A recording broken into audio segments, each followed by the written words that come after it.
Good evening, everyone. This is Catherine Kramer, Town Planner. I will take roll of our commission members and then turn it over to our chairwoman, Barbara Brenneman. Present. Patrick Carrier. Here. Michael Gabulis. Here. Matt Pogson is absent this evening. Inez St. James. Here. Marcy Schwartz. Present. Scott Halstead is absent this evening. Then we have John Vibbert Here. and Keith Vibbert. Here. Great. Thank you. Welcome. This is Barbara Brenneman. Welcome to our Town Plan and Zoning Commission online meeting dated Monday, June 12th, 2021. I would like to begin with the call by our secretary. Inez, please. Thank you, Madam Chair. Town of Farmington, Town Plan and Zoning Commission. Notice is hereby given that the Town Plan and Zoning Commission will hold an online public hearing Monday, July 12, 2021 at 7 p.m. on the following applications.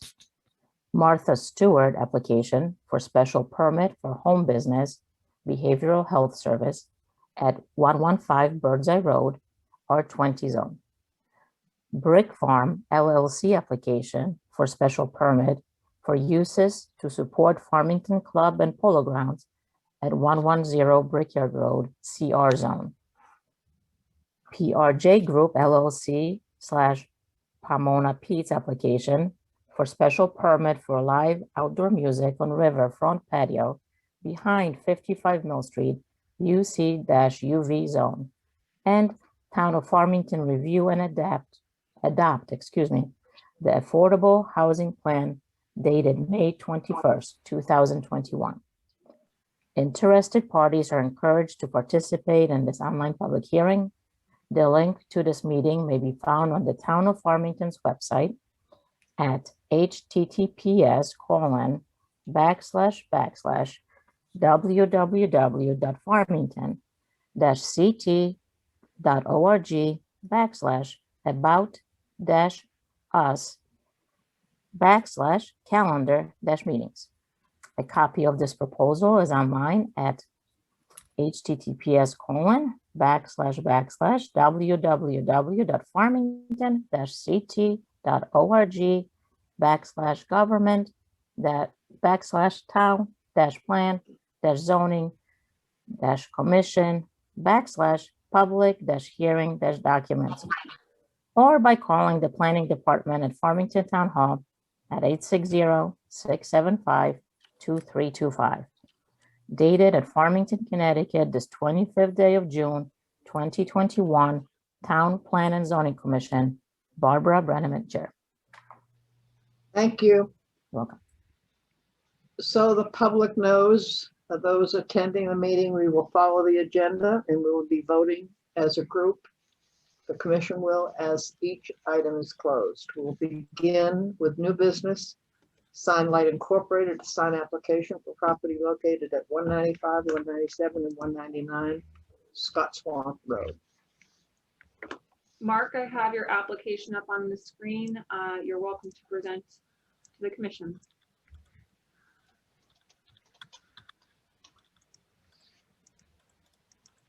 Please make sure you unmute yourself.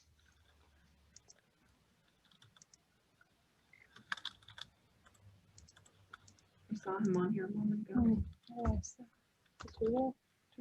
Yeah.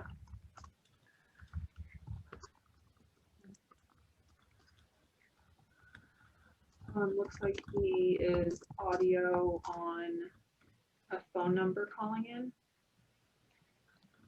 Because he only has video on there. All right, hang on, I have him, he's got to identify. So Mark, you need to identify which phone number you're calling in on, and then we can activate that phone so that you have the ability to present your application.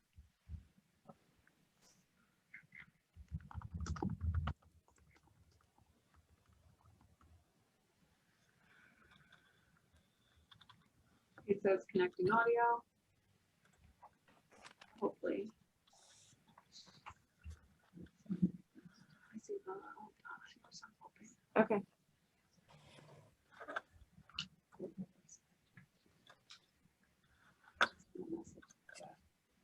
Yeah. Yes. For items 3 and 4.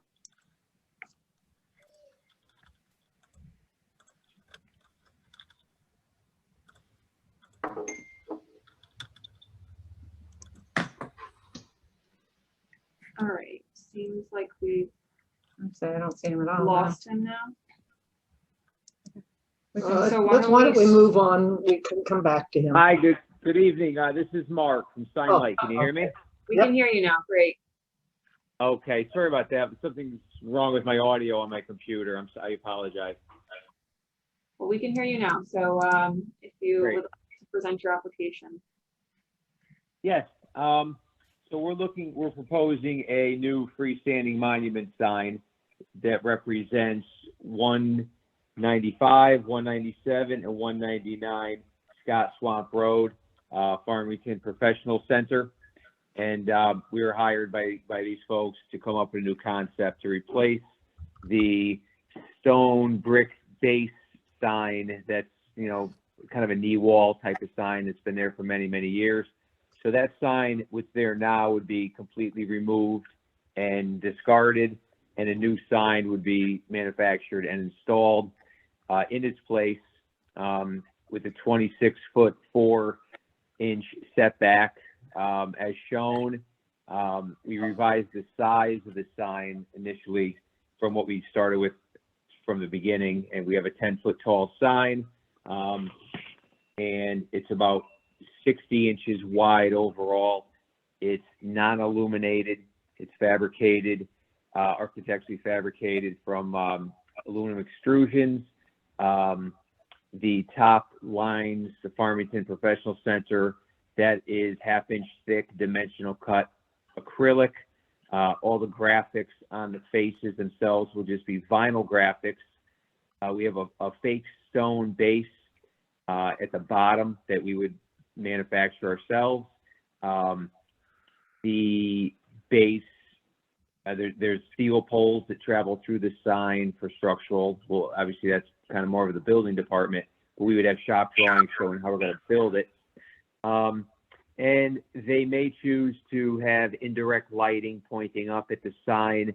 That's what they have currently on the long brick wall. They have ground lighting that points up to it. That might be done by others, if the ownership desires that, but that's not our scope of work at all.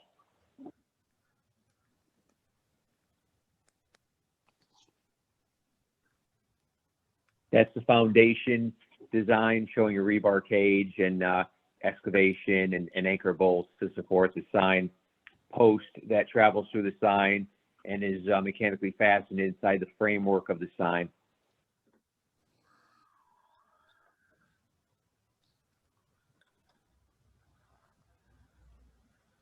Commissioners, questions? Patrick? No, I see it meets all the requirements, the setback requirements. So it says, so it's not illuminated right now, it's actually illuminated from the ground.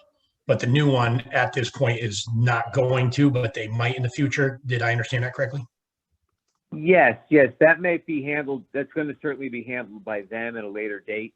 I would believe there's already underground wiring there. They would probably, I'm thinking, I've been in the industry for a long time. There's already electricity there. They may choose to install some new LED ground lighting to point up at the sign since they already have power to it. And the prior sign was illuminated from the ground. So I'm just speaking on their behalf that what I normally see is you put a new sign up and then they put some new light fixtures on the ground to point up and, advertise your new investment and a new sign. So I just wanted to mention that most likely that's probably what they would do based upon experience that I've seen in the past.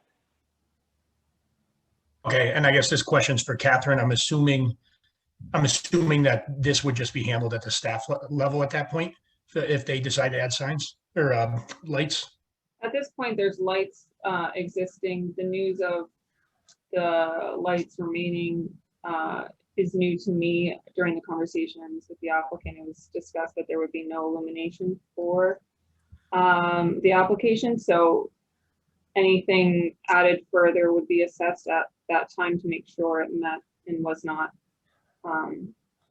oppressively bright or distracting to the drivers on the road. But presumably, yes, that could be done at a stop level. Thank you. No more questions. Mike, I have no questions. Thank you. Inez, No questions. Marcy,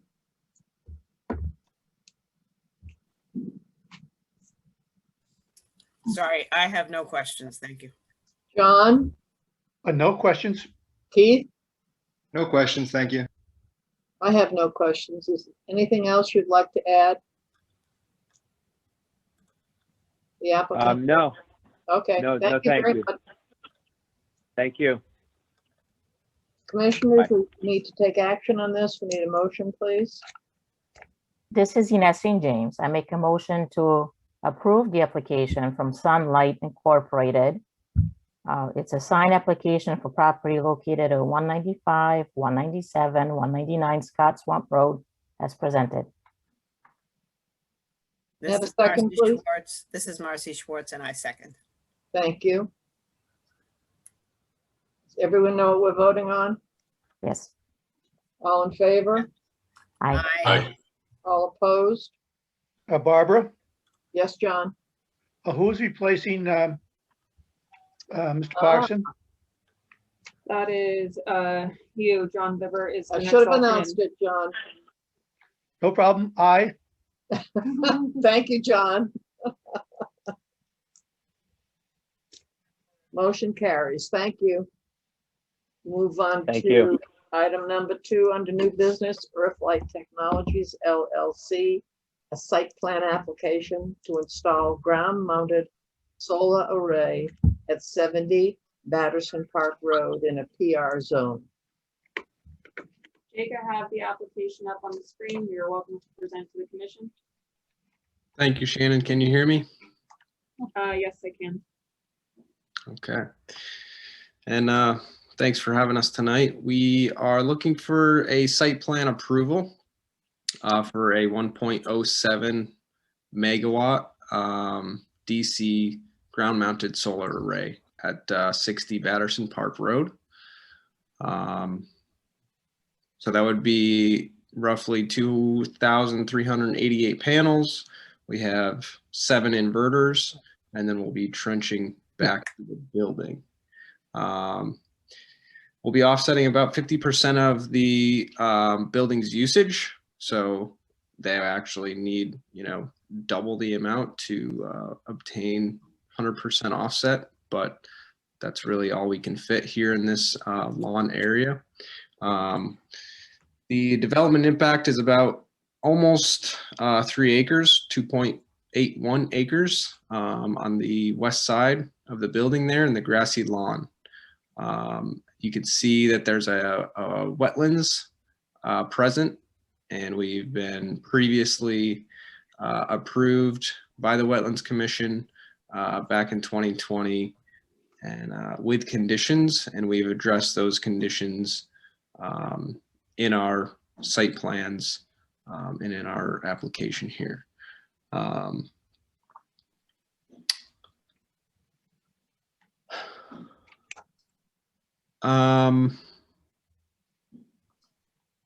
If you move on, you can see the array there.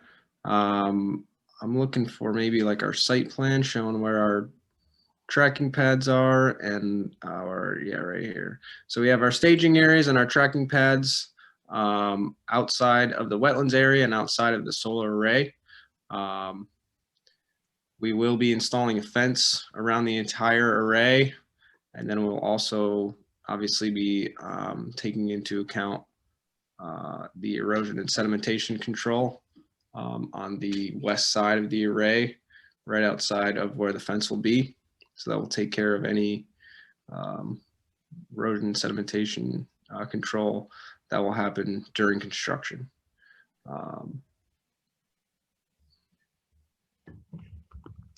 the tracking pads and the construction staging areas will be put back to original grassy lawn area of what it is right now. Yep. And you can see our silt sock detail on there. You can see our trench detail, and you can see the ground mount structure detail of what the racking will look like. And then on the right-hand side, we have all of the conditions of approval from the Wetlands Commission of what they asked for.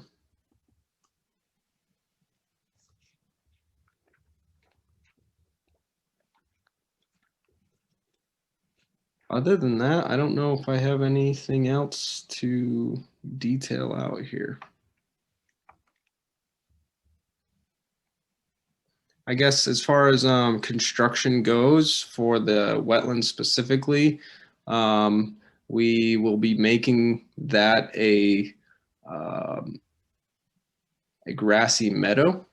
So we're actually, because we're disturbing the wetlands, we're going to bring the wetlands back to better than what it is now. Currently, it's a manicured lawn that's fertilized, you know, year round. So before any construction, we're going to put down a seed mix that was specifically designed for wetlands, so that it will actually create a better wetland than what it is right now.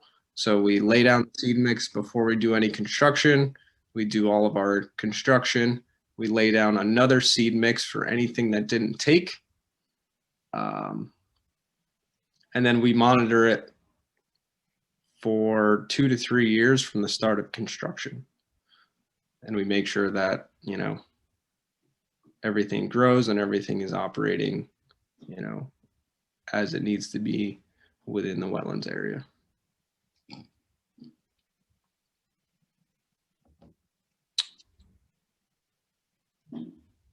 I think that's pretty much all I have. Questions from the commissioners, Patrick? A couple questions. So what kind of maintenance is done under solar panels? It's more of a curiosity question. Is that mowed like X amount of times a year? Are they're high enough to get under, I'm assuming? Yeah, so they're going to be 36 inches off the ground will be the bottom of the panel. And it's going to be mowed twice a year, and that's specific to the wetland and to what the what George Logan, our ecologist,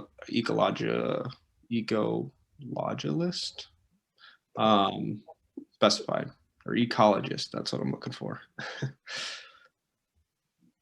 So, yes, okay. And then one other question. I drove by today, and it's fair to say that you off the highway you could barely see these, right? With the trees that were there, like I couldn't even see through. Yeah, there's a good amount of woods there, and actually that's a lot of where the wetlands is in that portion of the wooded area. Cool. And then as far as I see here that the engineering had comments. There was 3 comments. I'm assuming those have been addressed or being addressed. Yes, those have been addressed. Let's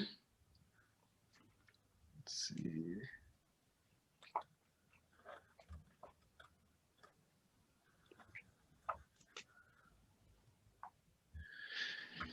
So you're talking about the one of the site plans, they want us to remove the electric car charging stations. That's, you know, something that we're handling. We've included the mitigation, restoration, maintenance notes. We will be submitting a new site plan stating those. And then specifically on relocating the vehicle tracking pads, that's one thing that we're looking into. Sounds like you guys want us to try and stay out of the lawn area.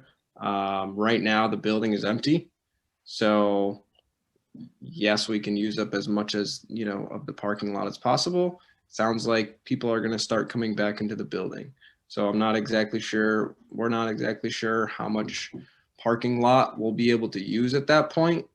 So I'm maybe interested to see what you guys think of.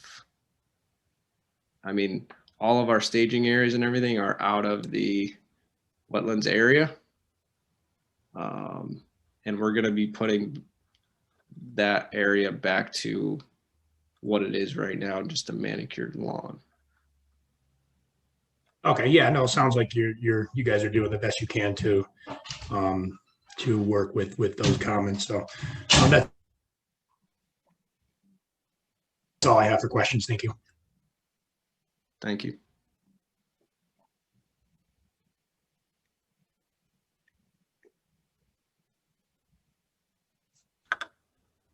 Mike, No questions. Thank you. Inez, Yes, and thank you. Just a question for you about, so I understand what you're doing. I understand the intent and energy savings and all that, and all the comments that are incorporated. Is this coming together with some kind of maintenance plan? Yes, so I've actually have Danielle Fidel. She's representing the owner that will be taking over or owning the project rather. So Danielle, can you speak a little bit about that? Sure thing. Hi, Inez. Hi, Commission. So can you guys hear me okay? Yes. Yeah. Perfect. With the PPA, so the way PPA works, we are incentivized, obviously, to make the system produce as well as it can. So with that, we have an in-house O&M division that will remotely monitor the system and address any sort of operations issues that pop up. So we have an entire team dedicated for that. We will also be on site at least once a year, just checking all of the electrical connections, doing all of our due diligence to make sure that the system is operating optimally. That's all part of our contract with our O&M division and with the PPA. Excellent. That's exactly what I was hoping to hear. Thank you. No other questions. Marcy, No questions. Thank you. John, No questions. Keith, I have no questions. Thank you. I have no questions. Madam Chair, if I could answer the question that came up regarding the access for the tracking pads. My understanding is the tracking pad that's proposed on the left-hand edge, it shows in the next slide down, is within the, right, two slides down, I guess, sorry. So at the bottom, that tracking pad, I believe, would be in the upland review area and was not included in the wetland application. So that's why the comment was made.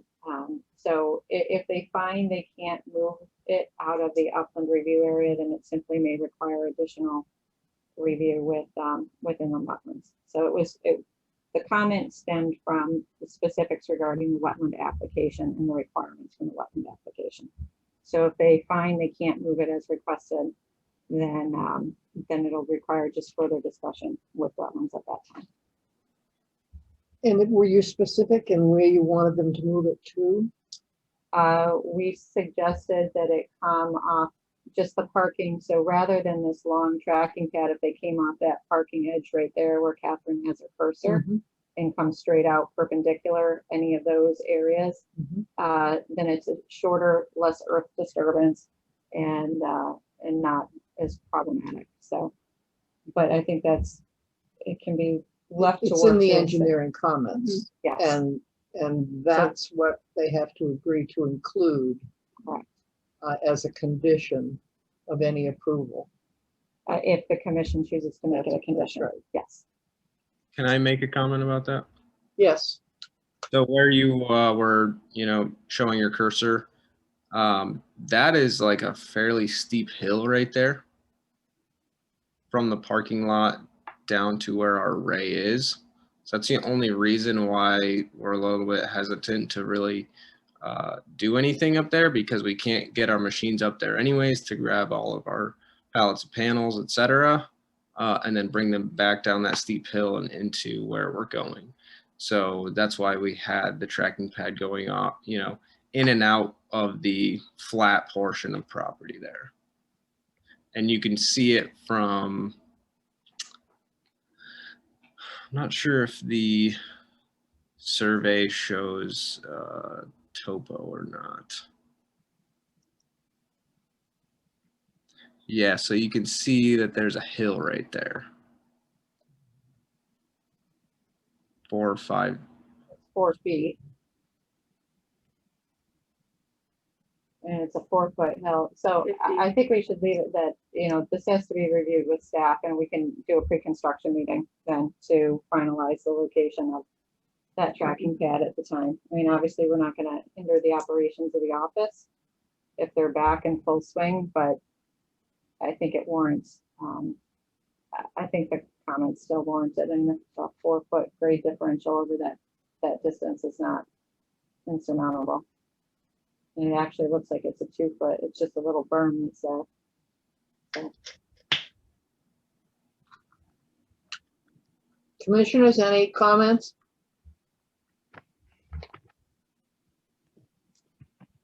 I'm comfortable with the applicant working with the town staff, just like it was discussed. Okay, thank you very much. Commissioners, we need a motion, please. This is Ines St. James. I make a motion to approve the application from Earthlight Technologies LLC. The site plan application to install ground-mounted solar array at 70 Batterson Park Road, PR zone, as presented, with the understanding that the applicant will work with town staff. Can I have a second, please? Marcy Schwartz, second. Does everybody understand how we're voting? Yes. All in favor? Aye. Aye. Aye. Opposed? Abstention? Motion is carried. Thank you. Moving along to number 3, under new business, 402 Farmington Avenue LLC, site plan modification for multifamily development at lots 40 and 40B Farmington Avenue, also known as 8231 and 9249 Farmington Avenue, to the rear of 406 Farmington Avenue. Okay, commission members, this is Shannon Rutherford, the assistant town planner. I'm gonna just do a brief preamble to this application. There have been some questions about why it's before the commission at this particular point in time. And so I thought a little explanation might be helpful as to the how and why this is before you this evening. So you'll recall at the May 24th meeting, the commission approved the zone change in the site plan application, but denied the waiver for the height. So it was then the applicant's option then to simply remove the 4th floor or to rework their application. The applicant has chosen to rework the plan, and as such, under Article 2, Section 31D4, the modifications to special innovation floating zone plans, applications for changes in an approved site plan shall be made and acted upon by the commission in a regular monthly meeting unless the changes are substantial. Changes of a substantial nature shall be made and acted upon at a public hearing, and the process for determining a substantial change shall follow the process outlined in Article 4, Section 12C3. And that process is the same process that the commission uses when there's a modification to a plan that had a special permit approved for it, and determining whether or not that change is significant or substantial would then be the commission's decision as to if you felt, after hearing the presentation from the applicant, the change was substantial or significant enough to warrant a public hearing. Staff, obviously, based on that first sentence, application for changes in an approved plan shall be made and acted upon by the commission at a regular meeting, obviously puts that to you right out of the gate. Staff has reviewed this, and our comments are part of the agenda review. We feel it's appropriate under site plan under new business as a site plan modification. Certainly, if the commission feels different and this warrants a public hearing, that is your choice, and you are free to discuss that this evening, should that be your decision. So with that, I think that hopefully clarifies the process and procedure for you folks for this evening. And it can be turned over to the applicant. I don't know if it's Attorney Hollister or Mr. Richards is taking over for the evening, but that's all I have to say regarding the matter at this point, and I'm happy to answer questions afterwards if needed. Thank you, Shannon. Thanks, Shannon. It's actually going to be me this evening. So can everyone hear me okay? It was me. Yeah. Spencer. Yeah. Right. Identify yourself for the Yes. record, please. Yeah. Yes, I'm Ben Tripp. I'm a director with the Metro Realty Group, and I know I'm a different face than perhaps you're used to seeing on this application, but I have been working closely with town staff and with our design professionals on this development since the beginning, and I've taken the lead on this proposed site plan modification. Kyle Richards, Jeff Sager, and Tim Hollister are here as well, and I am sure that they will chime in if needed.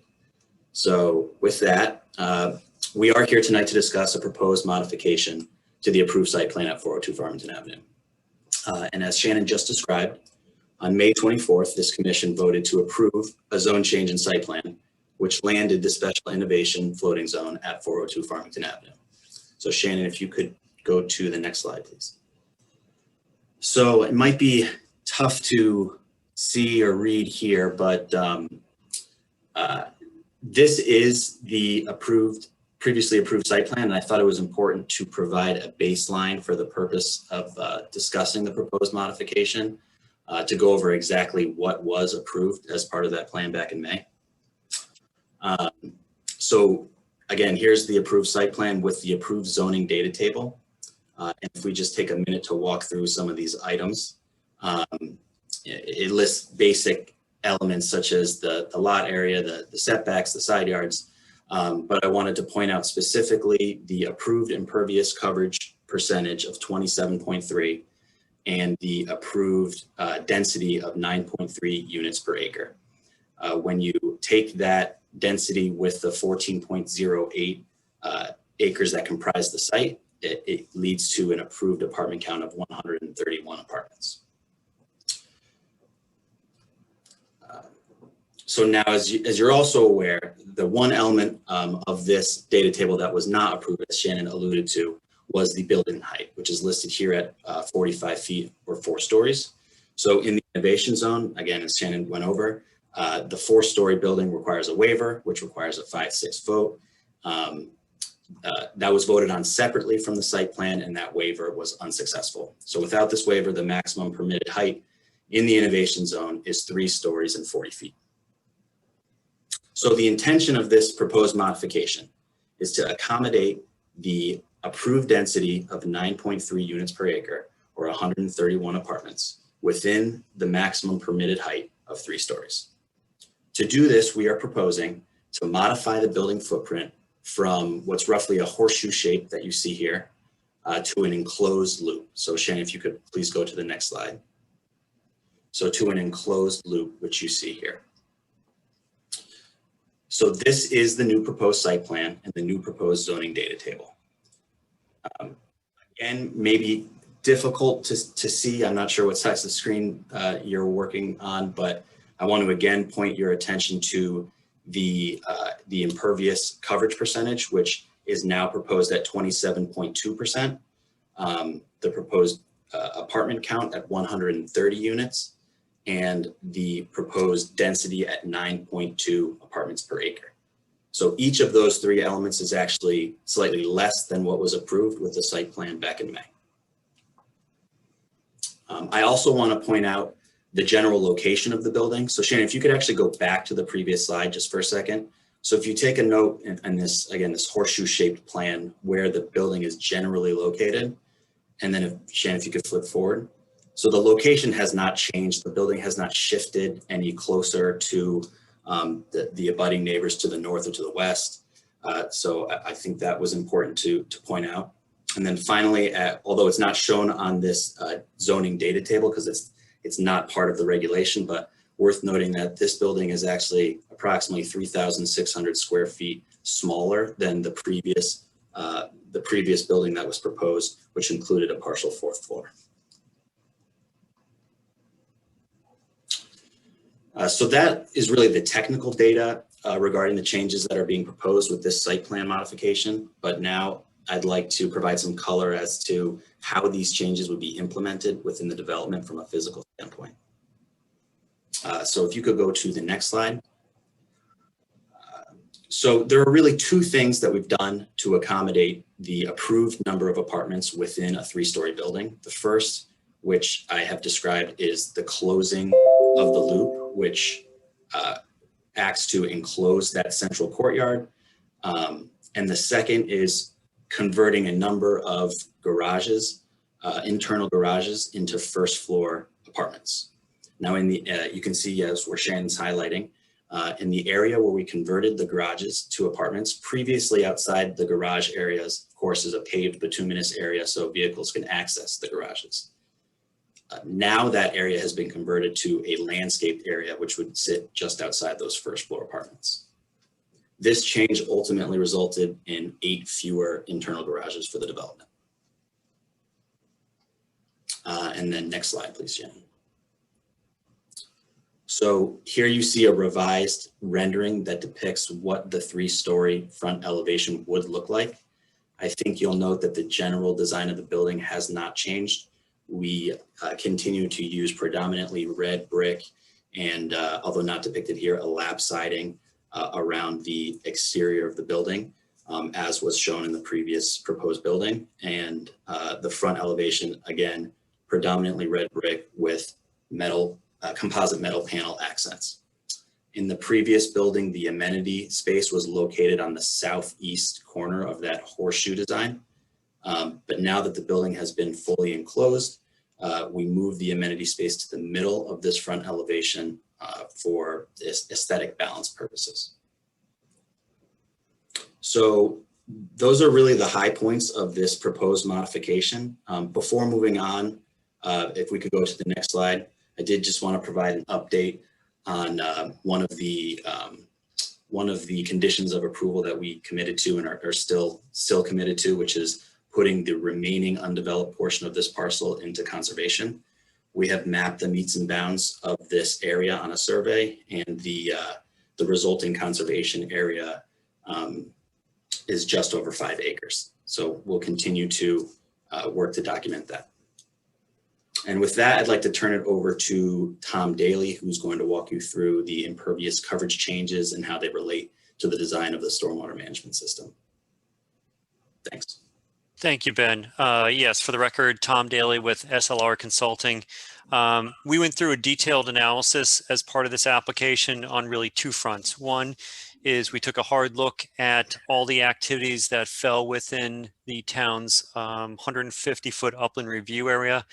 And it has been determined and proved that, in fact, we have no changes to the plan as it results in the 150-foot upland review area. In addition to that, we also did a detailed analysis of the approved layout versus the proposed layout. And as this commission had seen, we obviously have changed the building footprint, which by default would give you the impression that we have increased the impervious coverage. But as Ben walked you through the plan, we've actually gained a lot of green space flanking the 2 sides of the building. So, thank you, Shannon.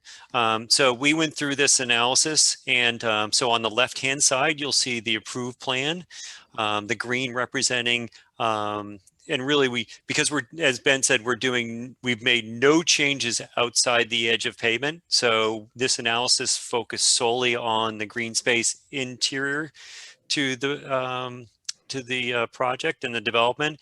But in the green area, you see the vegetated area on the approved plan. And on the right side, you'll see the vegetated and the non-impervious area on in green on that side. And as you can see, while we did, the building was kind of turned into, looped on itself, we did gain a lot of green space on the 2 sides of the building. And with that, our analysis showed that we have provided a slight decrease in impervious coverage. And why is that important? It's because the main input for drainage calculations is impervious coverage. Really, there's 3 inputs. It's rain, That didn't change. 2 is watershed area, and that didn't change. As Ben said, we didn't move the project and the development anywhere. It's still in the same location. So what's the 1/3 that we did have to take a look at? And that's impervious coverage. And through this detailed analysis, we can tell the commission that it did not change. If anything, went down. And why is that important? It's because we provided to this commission a detailed hydraulic analysis to show that we had met the town standards. We are providing a drainage system where there is no increase in peak runoff rates from the site. And with the decrease in impervious coverage, those findings of that report that this commission used to make their determination, in fact, still stands. And those conclusions are still applicable even for this plan. With that, that concludes my presentation.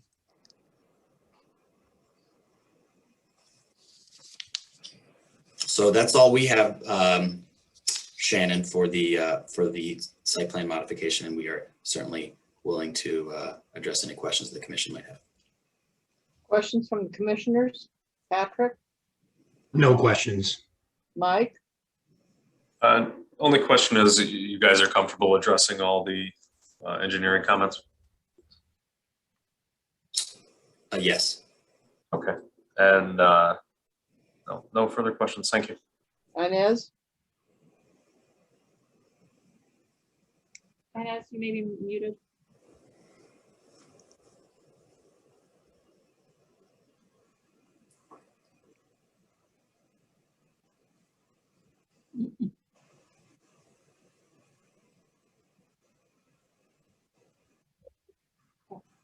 I think we should go back to Inez. I think she got dropped. Inez, any questions? I think she It looks like she got got dropped off. So we Oh. can come back to Inez. That's okay. Marcy, Yeah, thank you. I, with the new plan and it being enclosed now, I'm wondering if there's any obstruction to any kind of emergency vehicles that might need to get inside, you know, fire trucks or EMS trucks or something, because now there's no entrance around what still looks like a driving area. Am I misunderstanding? Well, on the north side of the building, which is on the right side of the plan, there is an area where a garage will lead to a double door for maintenance type vehicles to access the interior courtyard. So we'll have an access point. It certainly wouldn't be large enough for, you know, a fire engine, but that is, in my understanding, not a requirement of the code. So the individuals in the interior area will still have clear and easy access to the exterior area for emergency needs. On the other side. Okay. All right. Thank you. That's what I was looking for. Great. John, Yes, I have a question concerning the acreage. The 5 acres that are going to be conserved, those are 5 of the 14 acres? Correct. And those 5 acres are in addition to what was previously given to the land trust? Correct. Thank you. Keith, I have no questions. Thank you. go back to Inez. Yep, I'm back. Thank you for your patience. I have no questions. I was just going to comment that I was one of the commissioners that voted against the height, and thank you for the modifications. Yep, I have no questions. It looks good. Okay, the real question we have to ask ourselves as a commission is, do we think this is substantial enough that it would warrant another public hearing? Or do you feel that the presentation tonight is sufficient to accept a vote at a general meeting? Which could be this evening. I mean, you could vote this, yeah. Yeah, absolutely. So anybody have a comment on that? Want to talk about it? Patrick, Mike? Yeah, no, I don't think it warrants. Okay, Mike? Clearly, everything has gone down a little. So if anything, it's I guess you would say better. So no, I don't see a need for it. Mike? No, I do not think this needs a public hearing. Inez? I do not believe this is significant change. I'm sorry? I also do not believe this is a significant change. Okay, thank you. Marcy, And I agree, this is not a significant change. John, or Keith? I'm fine without a public hearing. Okay. So we can now voice that opinion by making a motion on this application, please.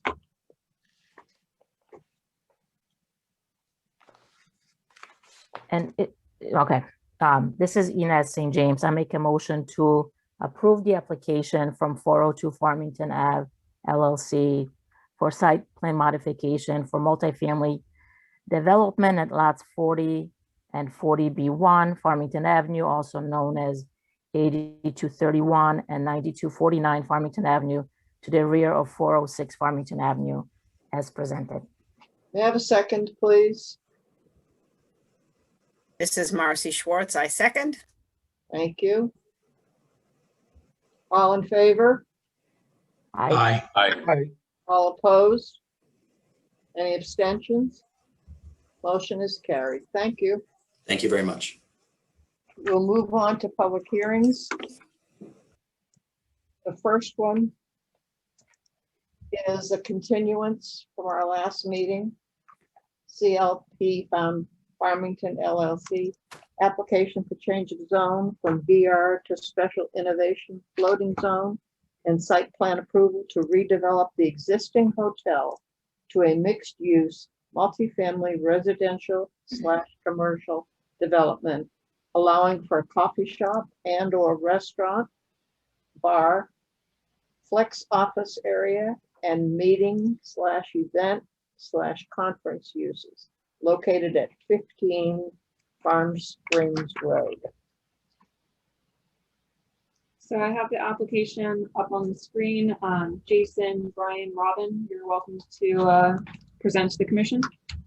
Okay, I will start off for the applicant. My name is Robin Pearson, and I am counsel for CLP Farmington LLC. Now the owner and also the applicant for redevelopment of the Old Marriott Hotel site. And you may recall that on June 21st, 2021, we were before you and made our full presentation at that point. After we had entertained your questions, and frankly, you didn't have a lot of questions for us, but we responded to the best of our ability. Really the only outstanding item was the fact that there were staff was still pursuing its and completing its review based on revised plans that we had submitted close to the time of the public hearing. And they wanted to have additional time to look more closely at the plans and give us an opportunity to address any additional concerns that they might feel had to be taken care of before you were in a position to be able to vote on this application. So we met with staff and submitted a revised set of plans and additional documents, particularly an updated traffic letter. The set of plans that you have before you right now say May 17th, and I have a revision date of 7/1/21. And you also, subsequent to that, received the site plans updated by SLR, which have a revision date of July 6, 2021, as well as a additional sheet that went in today, refining what we are proposing to be a deferred parking plan layout. What I think we should do now is go through the changes that have been made from that which you reviewed back on June 21. And to do that, Tom Daly is on the line. Catherine did mention that the applicant was here, but I'll just give you his full name. Jason Schlesinger is here on behalf of the applicant, and our engineer, Brian Cleveland, is also here in case you have any questions specifically for him. However, I think Tom's going to be able to answer your questions, and then I just have a clarification I would like to make at the end of his presentation. So, Mr. Daly? Thank you, Robin. Once again, for the record, Tom Daly with SLR Consulting. And as Robin indicated, we have been working closely with town staff, Catherine and Shannon and Bruce, over the last, I guess it would be 2 weeks to resolve and address their comments. And I would say a big part of that is just getting numbers organized on the title sheet, getting data accurate. Obviously, this is not I wouldn't say not a straightforward, but it's a adaptive reuse of a property. So we wanted to make sure we were getting the zoning data table all correct and tidy, and that allows the zoning staff to be able to manage this project 10, 15 years down the road. So we have worked with them, and we worked our way through that. So you may see on the zoning data table, it's a reorganization and some clarification of numbers, but in fact the data or the plan that was presented to this commission is not in fact any different as it relates to that. It's just an organization where you made a text amendment recently. We had to get that well organized into the zoning data table. So we worked closely with town staff to get that done. One of the other revisions we went through town staff is there was some improvements on the site plan that while they were minimal in nature and actually very small, they did fall within the town's 150-foot upland review area. And so you'll see on two things. One, Shannon, I guess that would be the right side of the building or upper portion of the building. There was some infill, I guess I would describe that for you. The building infill, there was these little protrusions that came out of the building, and there was architectural elements that were occurring there. But those infills did require excavation for some footings, and those just by those being excavations, they triggered a wetlands permit. In addition to that, at the parking lot to the rear of the property, we were proposing to add tree wells, and those required curbing and excavation. So once again, those triggered a wetlands permit. Now, I will say is we still believe those two elements to be very positive. And we are committed, or the applicant is committed, to go back to the Wetlands Commission and present those and get those put back into the plan, because we think they're that important. And I know Shannon, I believe, did give both the chair and the commission a heads up about those. And so we're committed to do that. But as you know, the Wetlands Commission does not meet in August, but we expect to be back there in September as soon as they get back into session. So that was a plan revisions, really just to keep this project moving forward and some cleanup. The other thing the town staff requested was additional details, call outs, plant specifications on the two main landscape areas. That would be the main courtyard, and also at the drop-off area and the outdoor dining area. That was an area that we provided additional details, call outs on the type of pavers we were proposing, landscaping, and some additional details. So those were put into the plan. And then we also, as we worked through the shared parking calculation for this project, we did provide the town staff with much more backup. The shared parking analysis is based upon ITE publications, and but town staff did not have access to those charts. So we went ahead and brought our whole traffic study into one comprehensive document with all the backup data and all the conclusions. But it's still, the conclusion still is the same as we presented to this commission before, that we believe we have sufficient parking as shown on the plans based upon a staggered approach and basically a stacking of the particular uses on the site. So we put that together all into one document as Shannon's scrolling through. These are the pages from IT that support and back up on the analysis we provided. So But with that, we have worked through with town staff to also put together a deferred parking plan. And that would be a plan that we would ask this commission, and this commission has that authority under your zoning regulations to defer parking. We feel very strongly that this parking is not required based upon the shared parking analysis we did, but within the framework of your zoning regulations, this commission has the ability to look at a shared parking analysis with the understanding of, one, how we got there, and then two, showing some deferred parking. So we have put together a plan that shows an additional net 56 parking spaces on the area that's to the left of this building. Once again, we are not interested in building those, but as a deferred parking, we are showing that, in fact, we could be fully compliant with the zoning regulations. With that, that concludes, essentially, that is our revisions to the plans to address the town staff comments. And then with that, we'd be more than happy to answer any questions the commission may have. Questions from the commissioners? Patrick? Okay, so I apologize. My internet connection's a little bit in and out. So the 725, that was one of the comments. That's what even comes into play, right? That seemed to be one of the bigger comments. Sorry, Pat, you broke up a little bit. I apologize. Yeah, so this 25. Where did I see that here? Deferred parking comes into play. Was that comment correct? And I lost it here. Hang on 1 second. But it had to do with the base. Yeah, the 725. That is that was an occupancy, but that is not what the code. That's like more of fire occupancy.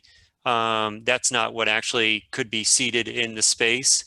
So we provided a seating plan, and if you look, your regulations allow parking to be calculated in two ways. You can either do on a square footage basis or provide a seating chart. And we provided a seating chart. The 720 was just some old data that the Marriott happened to publish. So this one we have, so we have 225 residential units. That requires, under your code, 338 spaces. The restaurant has 175 seats, 32 outdoor, and 30 employees, which is 134 spaces. And then the banquet facility, based upon our seating chart, has 256 seats. The shared parking comes from, if you add those all together, and 556. yeah, thank you, Shannon. So 556 is what, if you didn't take any credit for any shared parking, you just added up the way your calculations are, we would need 556. We are providing 500. Now, we went through a parking analysis and we found that even at 8 p.m. on would be the worst case scenario, we believe that you need 468. So we believe that so there's a little difference between your regulations. Well, there's multiple, your regulations require or have multiple sections. They say when you have a site with multiple uses, you can use a shared parking approach. So, but the 727 was not, it was just an old number that had nothing to do with us. Okay, yep, thanks for the clarification. If I may just add one more thing for the record. No more questions. I think, Patrick, I was the one that confused you on that because I took that number, which was 725, from the Marriott's own website. And the reason I used that in the submission information was to make the point that Marriott has advertised on its website that it could support an event or events of up to 725 persons in Wing D, in addition to the full hotel use. And whether they've ever done one of that size, I don't know. But the point and the reason I thought it was important to mention is because the site still, parking was tight, but the site still worked and people used the space for many, many years. In comparison, what we were proposing has limits on how many seats would be used in both the residential and the banquet area. I'm sorry, restaurant and banquet area. And it's significantly less than that. So I felt that supported our argument that we're extremely comfortable that this site will work as we have designed it now, even without that reserved parking, to accommodate both the residential uses and the commercial uses when they take place on the site. So that's, I just want to clarify that for you. Okay, thank you. Anything else, Patrick? He muted himself. Yeah. We're going to move on to Mike. We'll come back to you, Patrick. No, I don't really have any questions other than the last letter we have here was from June 29th with still some outstanding engineering comments and staff comments. Is staff comfortable that these are all being addressed? Yeah, so we've been working with the applicant and they have provided most of the, if not all, the responses to our questions and have been compliant with the requests. I do not have any concerns about having the comments as a condition of approval as stated in the letter. Thank you, Catherine. I don't have any further questions. Inez? Thank you. So the last meeting, I believe the goal is to have this open in spring, excuse me, of 2022. In one of the comments, I noticed that maybe it will be released or opened in pieces. Can someone go over how this would work? Because there was a comment about issuing CO after different pieces are done. I'm a little confused, I guess. Okay, if I may address that, I appreciate the question because it was something I did want to bring up. So in the final staff response that you have in front of you for consideration this evening, the item B indicates that you may wish to require the applicant to complete the commercial, restaurant, and retail components and site improvements of the project prior to issuing more than 65% of the certificate of occupancies for the residential units. In fact, the special innovation floating zone requires, it's Article 2, Section 31(6.9), that any details of the development plan will have to be completed prior to issuance of more than 65% of the residential COs. It says all details of the approved development plan have been fully completed or bonded. That must be shown before more than 65% of the COs, certificates of occupancy for the dwelling units, can be issued. And I would like to make sure we are all on the same page because we do believe that would mean that the applicant must make sure, if you turn to sheet A022,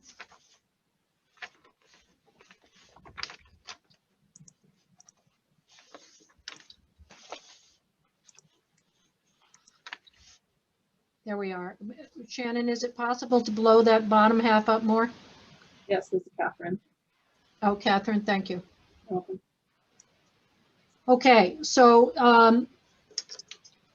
in terms of improvements, this is an unusual site, as you know, because it's rehabbing or redeveloping or repurposing an existing facility. Unlike a clean site where if you had a mixed use development, you might have residential on one side and maybe some commercial, another commercial building or smaller structures on the site that would play together to create a nice little community. Here, the commercial structure is already completed.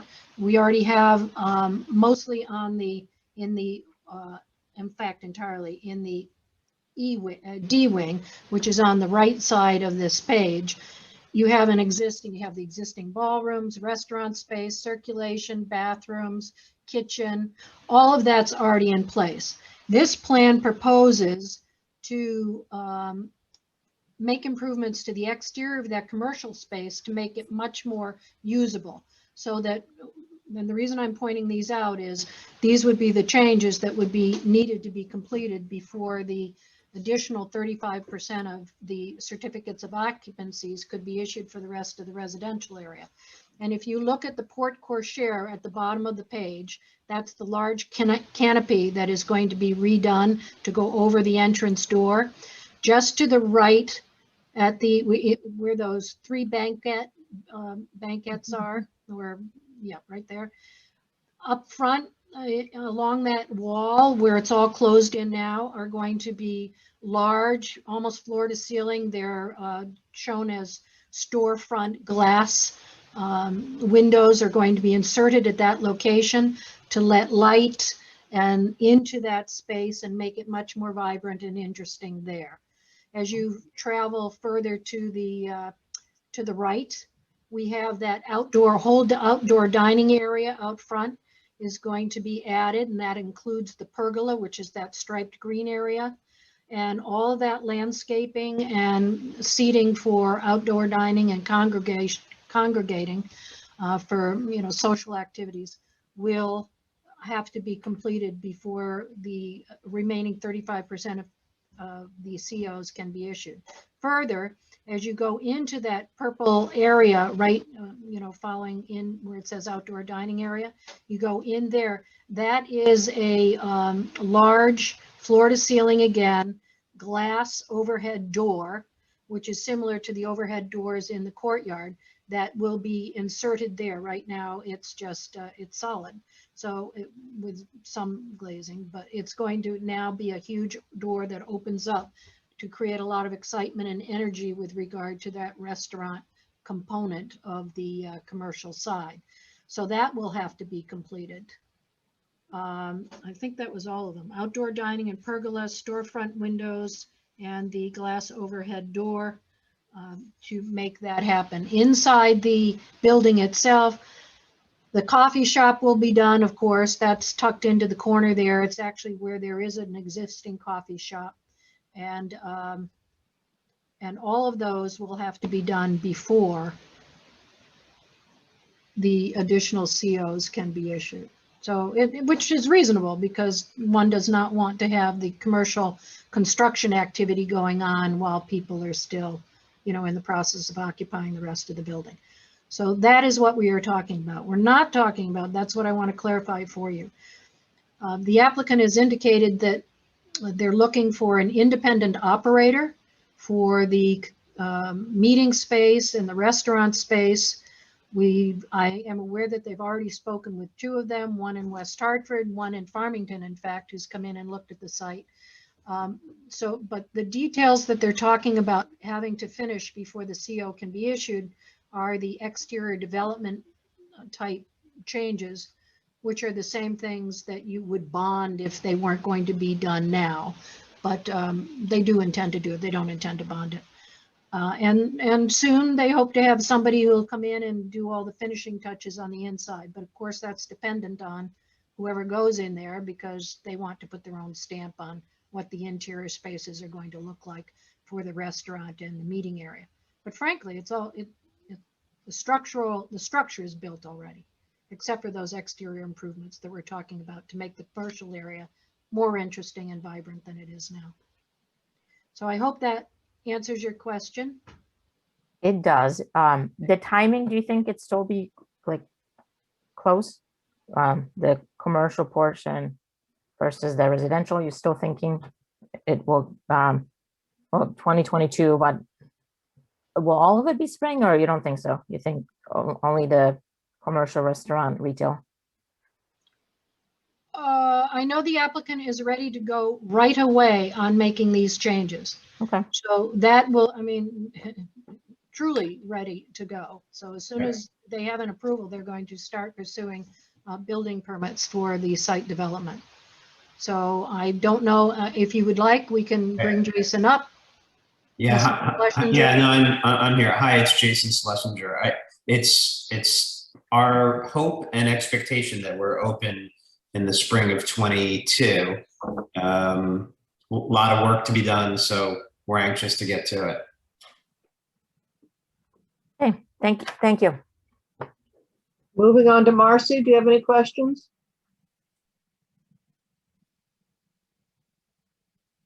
Not at this time. Thank you, Barbara. John, do you have any questions? I have no questions. Keith? I have no questions. Thank you. Thank you. I don't have any questions at this point. So that everybody understands, this is a public hearing. So if there are people who are attending this Zoom meeting, you may raise your hand on the Zoom and you'll be recognized to take part. So I am monitoring the Zoom function. If you are interested in making a public comment regarding this application, please raise your hand and I will call on you. At this point in time, we do not have any hands raised in the Zoom function. All right, go back to the applicant. Is there anything you'd like to add before we close this public hearing? No, I think previously we gave you all the reasons why we felt this was appropriate and compatible with both your plan of conservation and development and the regulation itself, the special innovation floating zone regulation. So we stand by those. We appreciate the improvements that have been made as a result of the communications with staff. And we hope you're in a position to approve both the rezoning of this property to SIFC and site plan approval. Thank you. Thank you. With that, I will close this public hearing. Commissioners, we need a motion to begin the process, please. This is Ines St. James. I make the motion to approve the application from CLP Farmington LLC. The application is for change of zone from BR to special innovation floating zone and site plan approval to redevelop the existing hotel to a mixed-use, multifamily residential / commercial development, allowing for a coffee shop and or restaurant / bar, flex office area, and meeting or event or conference uses located at 15 Farm Spring Road as presented. Marcy, Inez, would you like to add the Article 2, Section 31G9 statement as a condition having to do with the 65% of the dwelling units? Absolutely. This approval includes this condition. I was just going to say, I think we should, this is my opinion, but I was going to add all 3 conditions that the applicant continue to work with plan and engineering to the satisfaction of town staff. That one of the other conditions is that the applicant will complete the commercial, restaurant, retail components and site improvements of the project prior to issuing more than 65% of the certificate of occupancy for the residential units. And that the site, well, actually, I don't know if I even have to mention the deferred piece. Yes, please, we do. Okay, and then Just require the applicant to defer. require the applicant parking flexibility as demonstrated. Is that enough, or you want me to finish reading The this? whole thing, please. Read the whole Okay. thing. The applicant parking flexibility as demonstrated in the parking analysis and require the applicant to defer the parking shortfall in accordance with Article 4, Section 8A8. Thank you. Thank you. May I have a second, please? This is Marcy Schwartz, and I second. Thank you. Do you understand what we're voting on? Yes. All in favor? Aye. Aye. All opposed? Any abstentions? This motion passes. Thank you. Thank you. Good night. Did we get site plan approval in there? Yes, because it was Okay. read in, yeah, It was read in the beginning. All right, thank you very much. absolutely. Thanks, Robin. Good evening. Okay, moving on to the next public hearing. Martha Stewart, application for home business behavioral health service at 115 Birdseye Road in an R20 zone. Martha, I have your application up on the screen. You're welcome to present to the commission. Hi, and thank you. So I'm Marty Stewart. I'm a nurse practitioner, and I'm requesting to use one room in my home as a private office. My business would include seeing patients with diagnoses of anxiety and depression. I would give both medication and psychotherapy. I would not be seeing people with serious mental illness such as schizophrenia, bipolar 1 disorder, and I will not be seeing people with substance abuse disorders in my home. I feel like there's a huge need for this now after the COVID-19. It's caused a lot of people to have to wait for quite a while to get appointments, as a lot of providers are full. And it's particularly hard for adolescents who I can see, because a lot of people just don't see adolescents. They prefer to see adults, or they're not certified to do children and adolescents. I don't think this is going to have much impact on my neighborhood in my home, because most of my work is going to be done by telehealth. I just prefer to see the patients for the first time in person so I can check their weight, monitor their blood pressure. I'd also like to do that yearly, to check on them once a year, and the rest is all going to be telehealth. This is not going to be my primary source of income. I would like to work from about 4 to 7 p.m. Monday through Friday and 9 to 12 on Saturdays. I only estimate to see about 5 patients or less a week to come to my home office. I justify this as minimal impact on the neighborhood because I live on a busier road. Birdseye Road's kind of busy. It's not a little like cul-de-sac or a small road. You don't find people walking and jogging on this road too much. My driveway isn't on Birdseye Road, it's on Paul Spring Road. So you're not gonna have a lot of people going really slow and looking for where my driveway is, because they'll just turn onto Paul Spring Road and park right there in the front. I live on a corner lot, so I have a road in front of me and to my right. So it's kind of private for the neighborhood and the patients. I also have one in like a half like parcels, and the person behind me, like their lot is there, but their house is over, not behind me. And then I only have one adjoining neighbor, and their like driveway and door is on the opposite side of the lot. So I think that it's not going to have much impact. Thank you very much.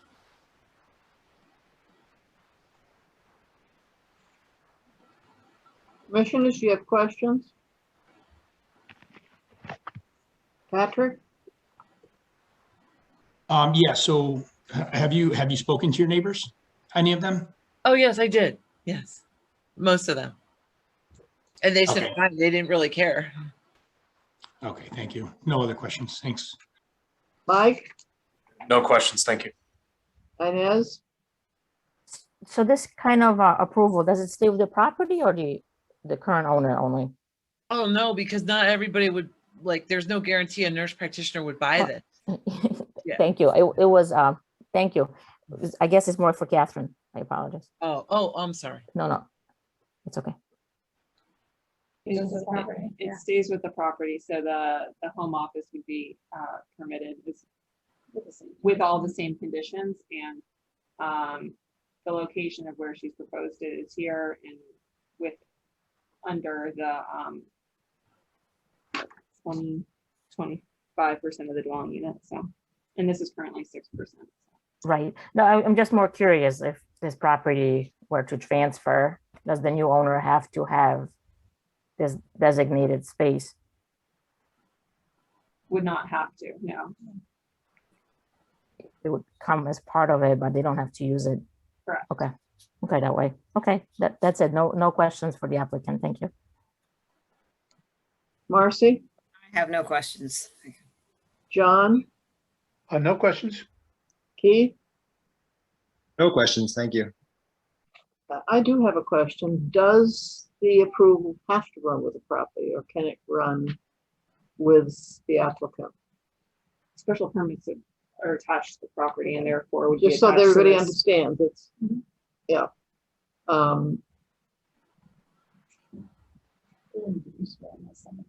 Right.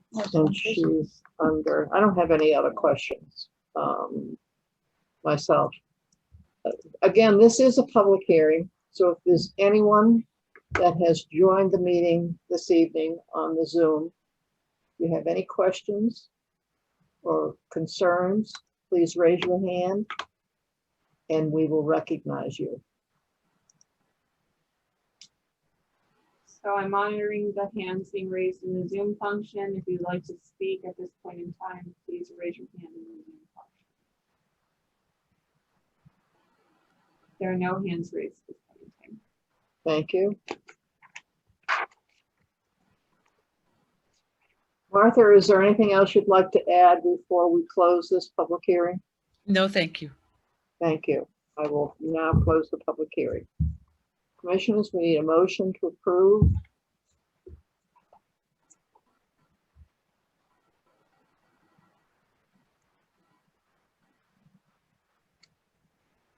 Giving somebody else a chance. You're too good at it. Yours. Oh, I will do it in Polish now. Okay. All right. Thank you for your patience and thank you for your kind words, Marcy. All right, I'm going to go with it. This is Inez St. James. I make a motion to approve the application from Martha Stewart for a special permit for home business at 115 Birdseye Road, R20 zone. May I have a second, please? Patrick Carrier, I second. Thank you. All in favor? Aye. Aye. All opposed? Any abstentions? Motion carries. Thank you. Thank you.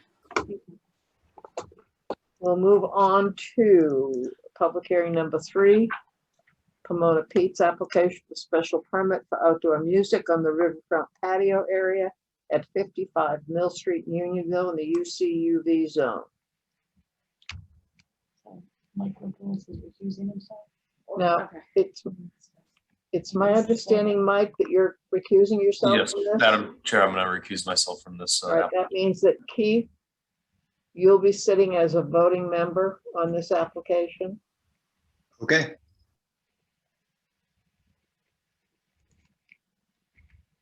Okay. I think he might be an under the applicant. I'm sorry? Yeah. So if the applicant, I think you might be in under our attendee list. If you can raise your hand using the Zoom function, then we can activate your microphone so you can do your presentation for this application. All right, I see a hand raised. Joseph, oh, where did you go? All right, There he is. by the time I scroll there.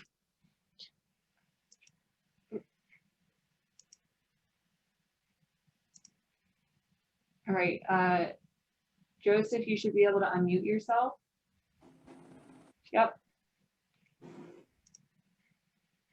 You're welcome to present your application. I'm sorry, my occupation. I'm a partner of Pomona Pete's and Application, yes, thank you. I'm sorry. An application, we're putting an application to for a special permit to do outside music on Saturdays up till the month of September between the hours of 4 p.m. and 7 p.m. Staying within the guidelines of the decibels and pretty much cut and dry on the outside of 55 Mill Street.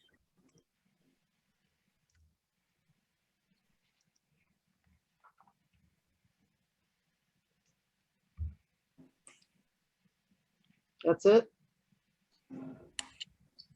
Questions from the commissioners? Patrick? I mean, so 4 to 7, and then that would be it, just live music 4 to 7. There's no other music at any other times. On the outside, no, there'd be no other music. So once a week, 3 hours. Yeah, no more questions. Pretty cut and dry. Mike? Oh, no, Mike is abstaining from this, right? Correct. Mike's abstaining. Keith is filling in. Inez? Just curious, because I live on the other side of the river and I hear it, and it's great. Have we had any complaints? The town Yeah, has the town. received complaints about the music. Has not. Neighbors, and we have encouraged the owner and operator to work with neighbors. But to what extent that has occurred, not exactly sure. We have been doing this since May on the outside throughout the pandemic. And at that time, we went all the way through last year into the months of October. We heard nothing but gratitude from people of bringing back a little normality during the pandemic. Up till 2 weeks ago or so, I'm only aware of one complaint. We've had people, other than that, from the neighbors and across the river and everything, up to this point, we haven't heard anything but one complaint myself.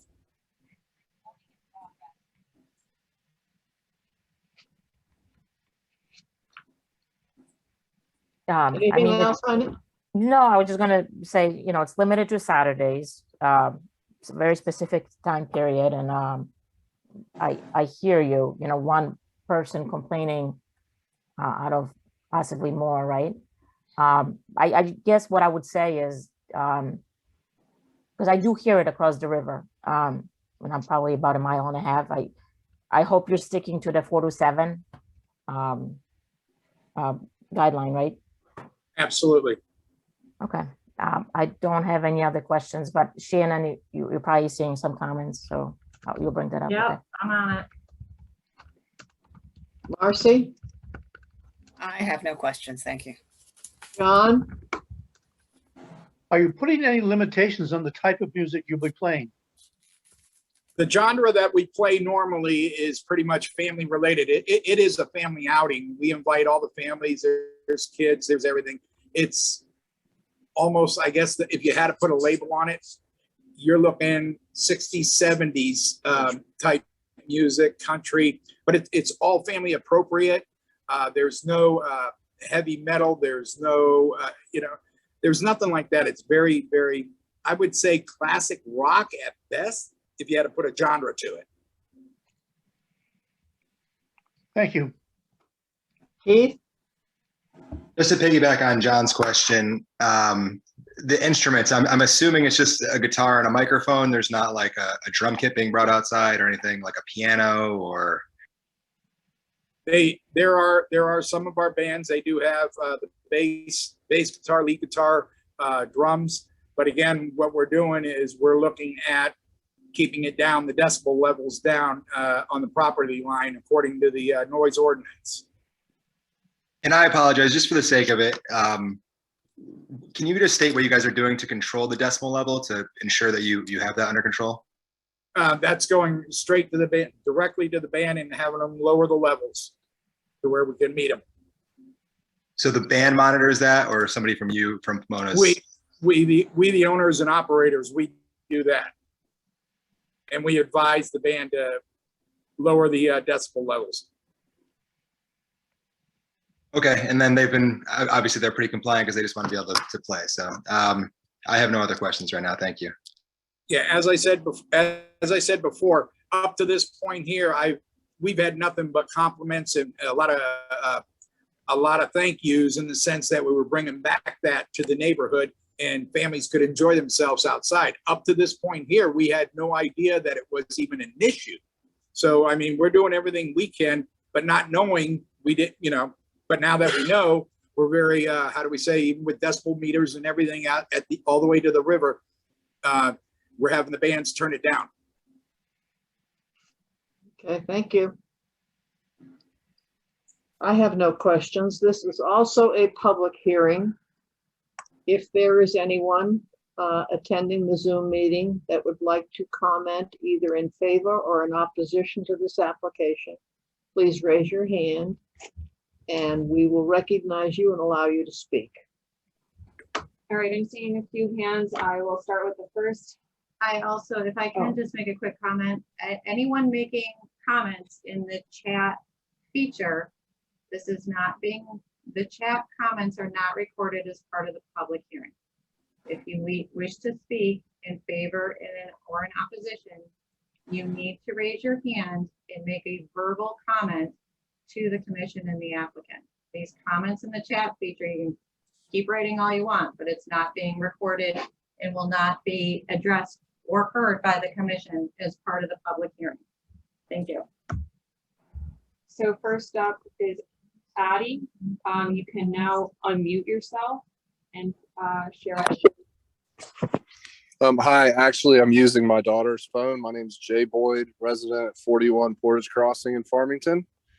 I just wanted to add two small things. Number one, I wholeheartedly agree with Joe from the standpoint of thank you for bringing back some sense of normalcy and giving everybody an opportunity to enjoy the beautiful outdoors we have here in Farmington and Unionville with a little live music.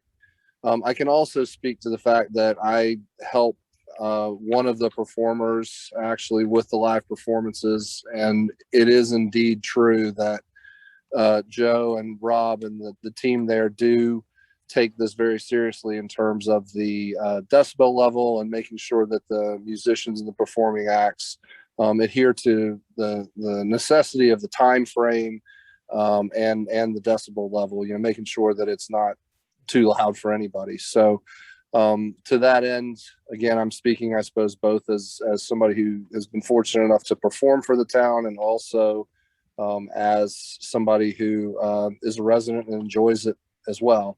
I feel like these guys are doing it the right way, and I do sure hope that the council finds room to approve this for them, because they're good, hardworking family business and just trying to do something good for the community.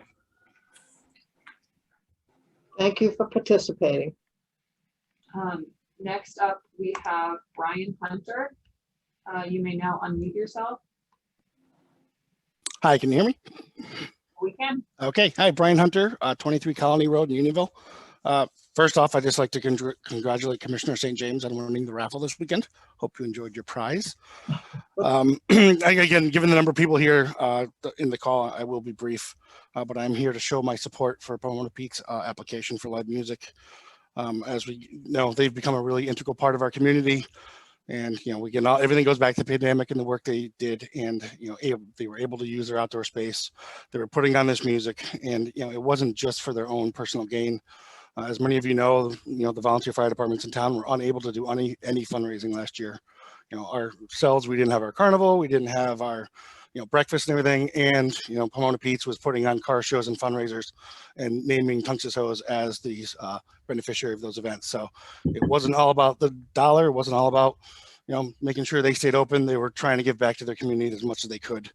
And they continue to do so today. So I've attended their events. I've been out there. I found the music tasteful. As they said, family friendly, family oriented, good, you know, country music, soft rock. I mean, it's all good. So I'd ask the commission to approve their application. Thank you. Thank you, Brian. Next up, we have Lila Herpel. You can now unmute yourself. Please address the commission. Hi, my name is Roy Donnelly. I live over on Hunter's Ridge. We are basically just across the river. I'm here with my wife, Lilia. And every time the music is on, we hear it so very loudly. So when you're talking about, you know, controlling the decibels, I'm not sure when that will start. But last year, it was really loud, but we just sort of swallowed it and let it go. This year it came on again, and it seems to have gotten louder to the point where we have to keep doors and windows closed every Friday, Saturday, and Sunday afternoon, because it's not just Saturdays. And when it starts at about 4 o'clock, we're still during our work day. We can't hear ourselves. We can't get on work calls because we've got this background noise going on. We've talked to our neighbors, which on one side we have senior citizens apartments. On the other side, we have another neighbor who is not young, but we've heard no approval of this music. And when you say you have family music, I'm kind of wondering how you categorize Led Zeppelin cover band as family-friendly soft rock, because that was one recent band that came on and there was nothing quite about it. So if you're going to have music, which we don't, you know, we're not against having music. What we're against is having loud music, rock music, that's basically amplified in this one little corner of the parking lot where it's absolutely unnecessary to amplify at all. Anybody could sit there with an acoustic group, if you will, and play music. You don't have to have amplification in that space. You don't have to have electric guitars, bass, certainly not drums. I've heard too many drum solos that really just pop and echo all over the neighborhood. There are other bands, there are other areas that there are other establishments that have live music in the area. We don't have this problem. You know, we had the Fireman's Carnival this past weekend, which is fine. That's one weekend, not every weekend for 4 months. We know that George's has live music from time to time. Out in the gazebo in the center of town across from Union School, they would have live music, and we could hear that too, but it wasn't disruptive to having normal conversation in the house. So we're fine if you want to have music, but number one, if you're going to amplify it, you have to keep that amplification way down. And I don't know how you're going to keep drums way down when those don't even need amplification to project all over the area. And, you know, if you want to choose music that's family friendly, make sure you're choosing music that doesn't, you know, it's not Led Zeppelin, it's not Aerosmith, it's not things like that that are actually out to make noise and be loud. I mean, traditionally, that's how those groups perform. So we're not saying that we're against this, but we are definitely against the volume and the style of music that's been coming through. And it's, again, not just Saturdays, it's been Friday, Saturday, and Sunday. So if I can add, it's Lilia Krakel speaking. I live at the same address, and it's through my phone computer that we're calling in. So as Roy said, we're not opposed to the music, but is there any way to enforce if there is any limitations that would be part of a permit for that? Because the decibels so far have been outside of the zoning of the ordinance, the noise ordinance.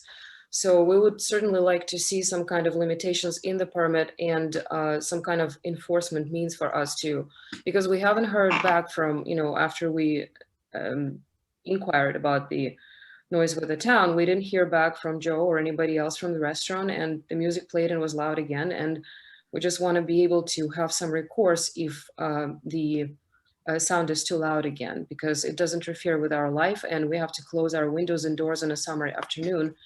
And, you know, that gets a little bit disruptive. So that's pretty much our questions probably for the commission as well. Thank you. Next up, we have Rebecca. You can now unmute yourself.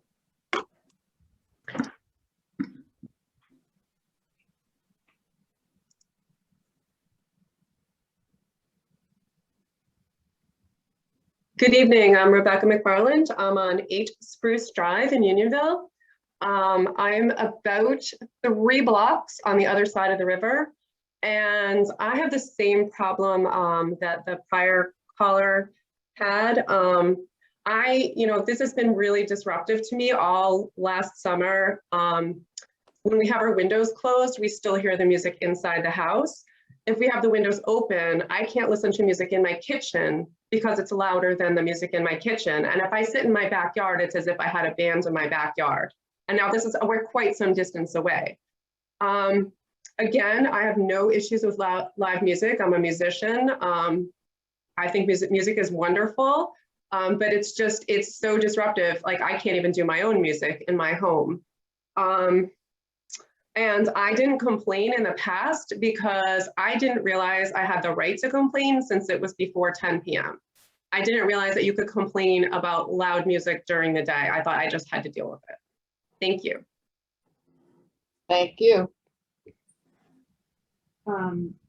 Next up, we have Luann. Hi, I'm Luanna Librio. I live in Langdon's Quarters.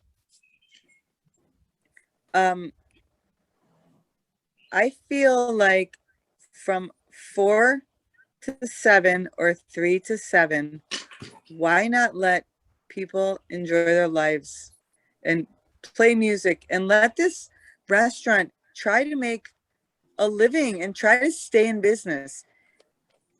Why can't people close their windows if they don't want to listen to music between 4 and 7? It's in the afternoon, for crying out loud. We are living in an awesome community. The people that are trying to run Pomona Pete's have worked so hard through winter, through the pandemic, through everything that they've gone through. And it's not the easiest location to run a restaurant. My family's been in the restaurant business all our lives. Let them do what they can to and get their business up and running and get people there. And why can't people just enjoy life? It's 4 to 7 on a Saturday. It's not Friday night. It's not Sunday night. It's not work nights. If you're working on Saturdays, shut your windows. That's all I got to say. I support Pomona Pete's. Thank you. Thank you. Next up, we have Jennifer Hill. Hi, I just wanted to speak on behalf of Pomona Pete's. I'm a musician in this town. I live on Perry Street, and I also run a music festival for the past 15 years.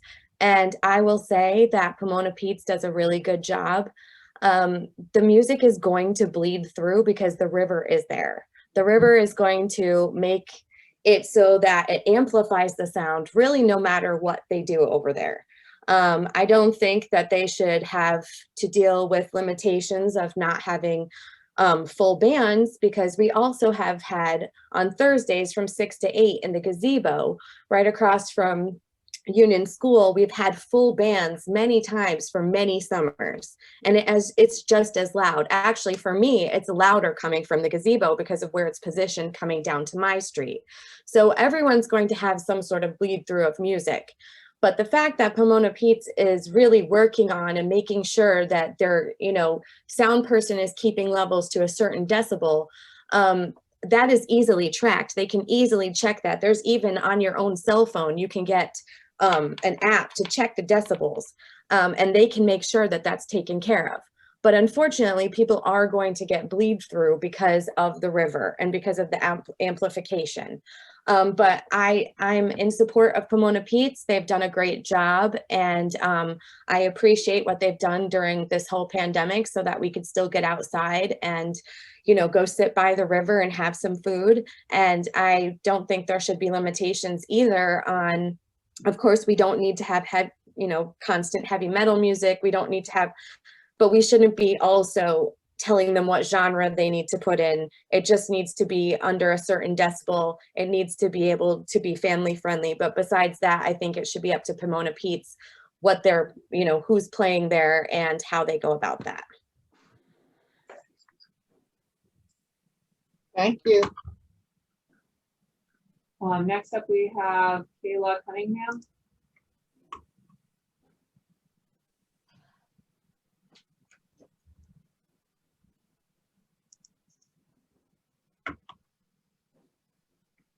Kayla, you're welcome to speak. Just please address the commission and provide your address. Thank you.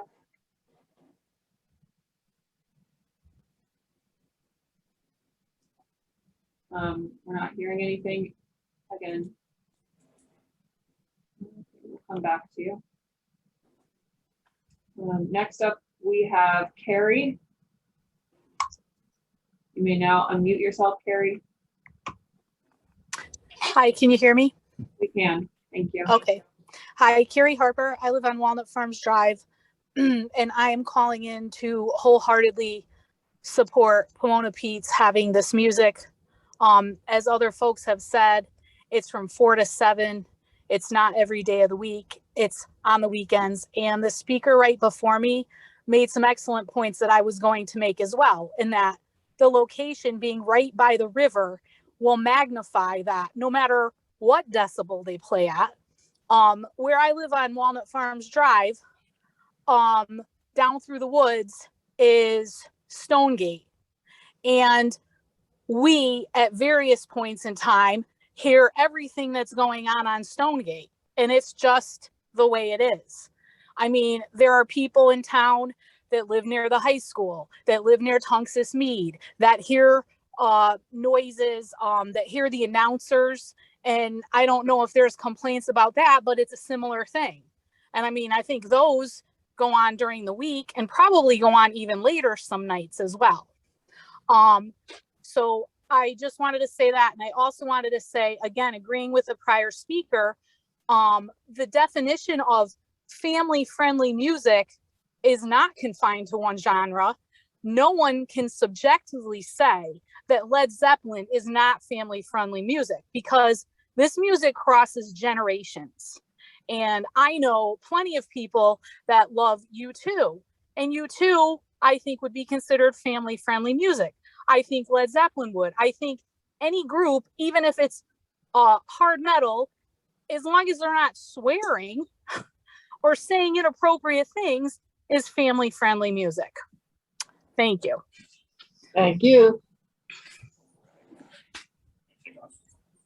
Next up, we have Brian DeBerry. Yes, can you hear me? We can. Yeah, this is Brian DeBerry. I'm also at Walnut Farms, and I don't want to repeat what a lot of the speakers have already said, except that what we try to do is support first of all, we think Pomona Pete's and Joe and everybody down there is doing a great job. We appreciate everything they're doing. And we've been down there, I've been down there. So we try to support a lot of town businesses. And what I could say is when I go down there on a Saturday, it seems like a nice crowd. My guess is that it's probably a big part of their revenue, and Joe can speak to that, but it would be just another way to support them. And I hope we wouldn't, in any way impair that part of their business by taking away 3 hours of decibel controlled music. But other than that, I think the other issues have been raised. Thank you. Thank you. Next up, we have Dave Kinningham. Hi, this is actually Emma, his wife.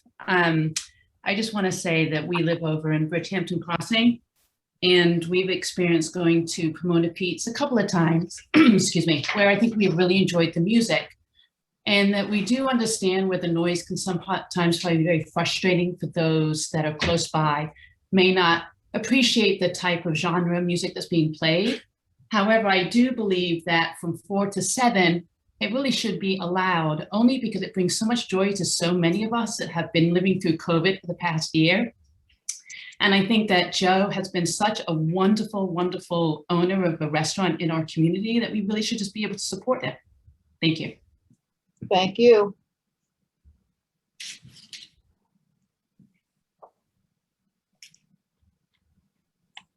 So we have, I think, 2 that are looking to complete public hearing. Luann, are you looking to add additional comments? Yep. Well, I'm not looking at comments, but I'm here. Okay, so you're fine. You've made your public comment. Your hand was still raised. Oh, I'm sorry. I already made my public comment. Sorry. Thank you. Just want to confirm that we're all set. And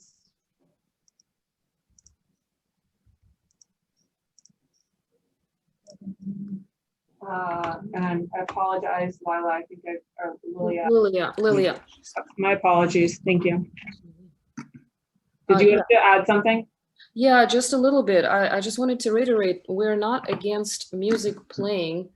I'm not a fan of any of the music that I heard from that place, so I'm not sure why I should be imposed to hear it such that the windows in the house are shaking. So the real objection we're having is to the volume level, okay? It's been played at a stadium level of a rock band at a stadium. So all we're asking for is just to please impose some restrictions on the decibels and please enforce them, because after we had communicated with the town about the decibel levels, the noise was still above the town ordinance numbers.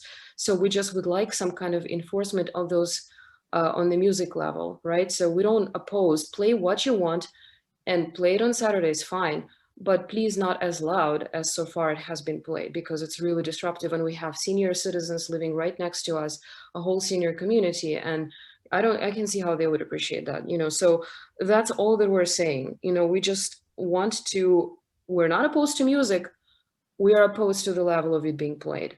So that's all we're asking, that there's going to be some limitations and that they're going to be enforceable. Because we did check decibels and it's really loud, both at the property and across the river. So I understand the river amplifies things, but it's just, it has to be somehow controlled and somehow within the ordinance levels. That's it. Thank you. Thank you. Okay, at this point in time, I do not see any other hands raised. If you would like to make a public comment at this point in time, please raise your hand in the Zoom function.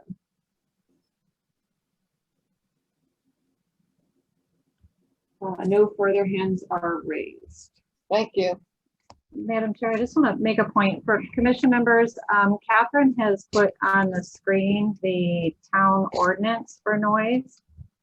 Catherine, could you zoom in on that? Yeah. For that? So from an enforcement standpoint, of course, when this music is ongoing, it's staff is not, the town planning staff is not in. So, Friday at 4 o'clock, sure, but Friday evening, Saturday, Sunday.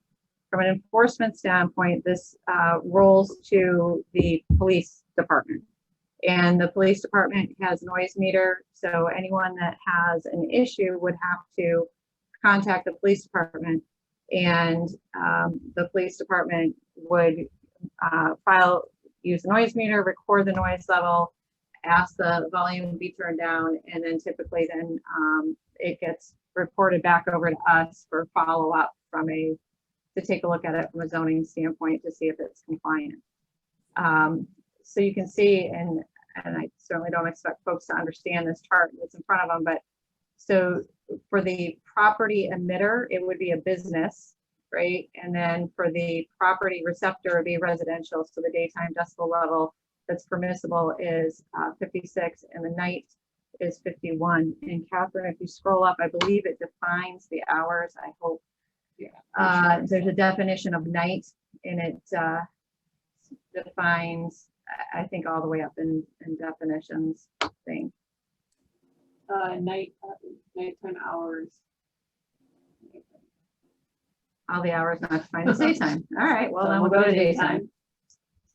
Daytime hours are right here listed between 7 a.m. and 9 p.m. Monday through Saturday, and the hours between 9 a.m. and 8 p.m. on Sunday. So therefore, it would be daytime hours for the correct application before us today. Okay, so Commission, I think it's important for you to understand that, one, this is the ordinance in place, and this is how it's enforced.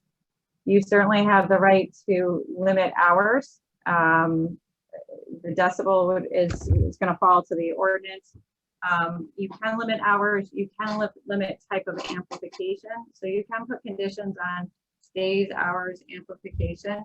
But again, I thought it important, since this question's come up with respect to enforcement, it would have to be a call from one of the aggrieved property owners to the police department to request that this be enforced.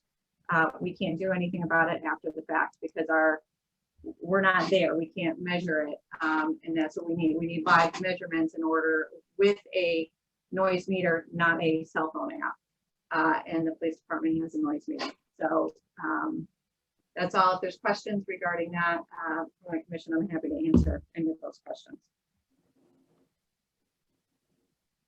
Are there any questions from commissioners? Patrick? No, no questions. So we have the means to monitor it. That's the police department.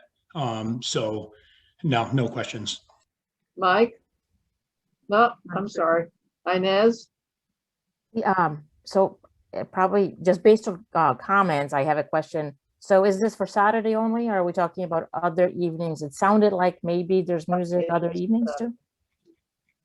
The application was for Saturday.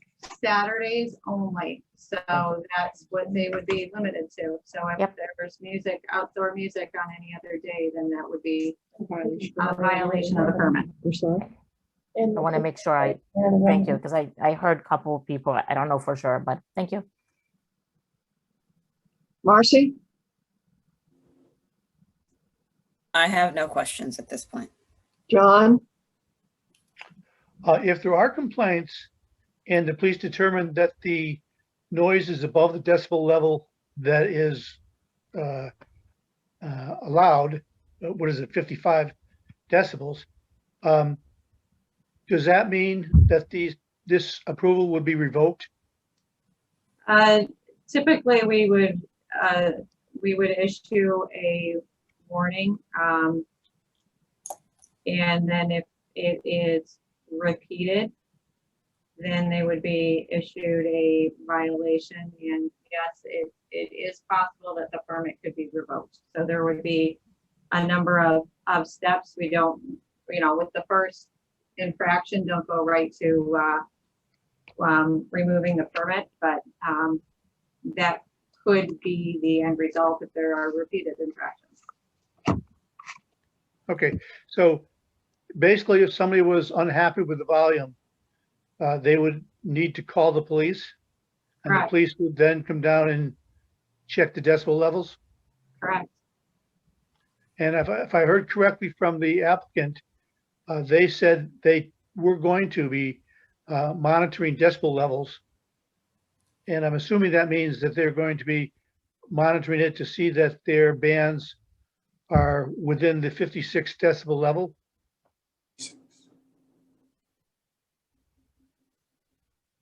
That would be for the applicant to confirm. Mr. Sweeney, if you want to confirm how you're monitoring the noise. Absolutely. We're not using a phone app. We're using an actual sound meter. I'm actually going to get together with the Farmington Police and see if we can duplicate whatever instrument they're using. I'm using a meter that is going from 3 decibels to 130. At 60 decibels, that is a normal conversation of two people in an open space. Okay. I'm very fluent in the decibel level. So if I can get the same system that they have, we're going to be talking apples to apples. That's our job, to monitor that and to bring the bands down to the decibel level at the property line right there at the river. Now, the amplification, we've had bands since our first complaint. And at that point, we sent somebody in front across from the river and took the decibel readings. We've also turned the speakers in the other direction. So instead of facing the river, we are now facing our own building. Now, the reason we never did that before that is there's another restaurant that is right behind our building, and we didn't want to play any stupid games or, seem like malicious in the sense that we're pointing our music towards your business. That's just something restaurant people don't do to each other. So the monitoring, the changes, like I said, whatever we got to do to make it happen, we're going to make it happen. And I would like to know, and since I'm already talking, one of the people had said they'd already recorded the decibel level. I would really like to know what the decibel level they got at that point, and any other decibel levels that anyone else has already recorded and what machines they use. Okay, but it seems from your explanation that you're ready to monitor the decibel levels, and you will act in a way to make sure that you maintain the levels that the rules allow you to. Absolutely, 100%. That's, you know, that's the whole thing. Like I said, when I first started speaking, up to this point, we never knew there was a problem because we never heard about it. Nobody's ever said anything, but thank you. Thank you. Thank you. Keith? I have no questions. Thank you. Thank you, Keith. Given there is no further public comment, would the applicant like to add anything before I close this hearing?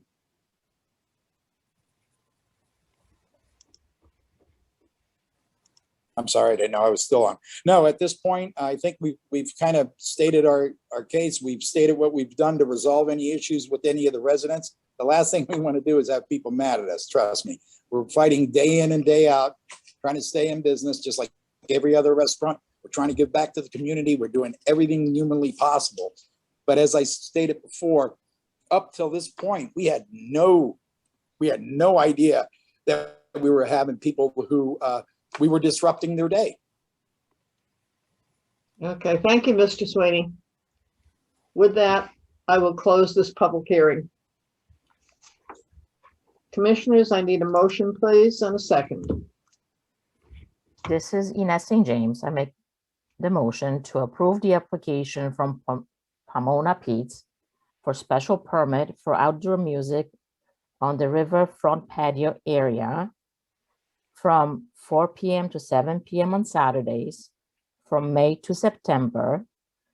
And this is at 55 Mill Street, UC-UV zone, in accordance with the noise ordinance. Thank you. May I have a second? Patrick Carrier, second. There is a motion and a second. All in favor? Aye. Aye. Aye. Opposed? Abstention?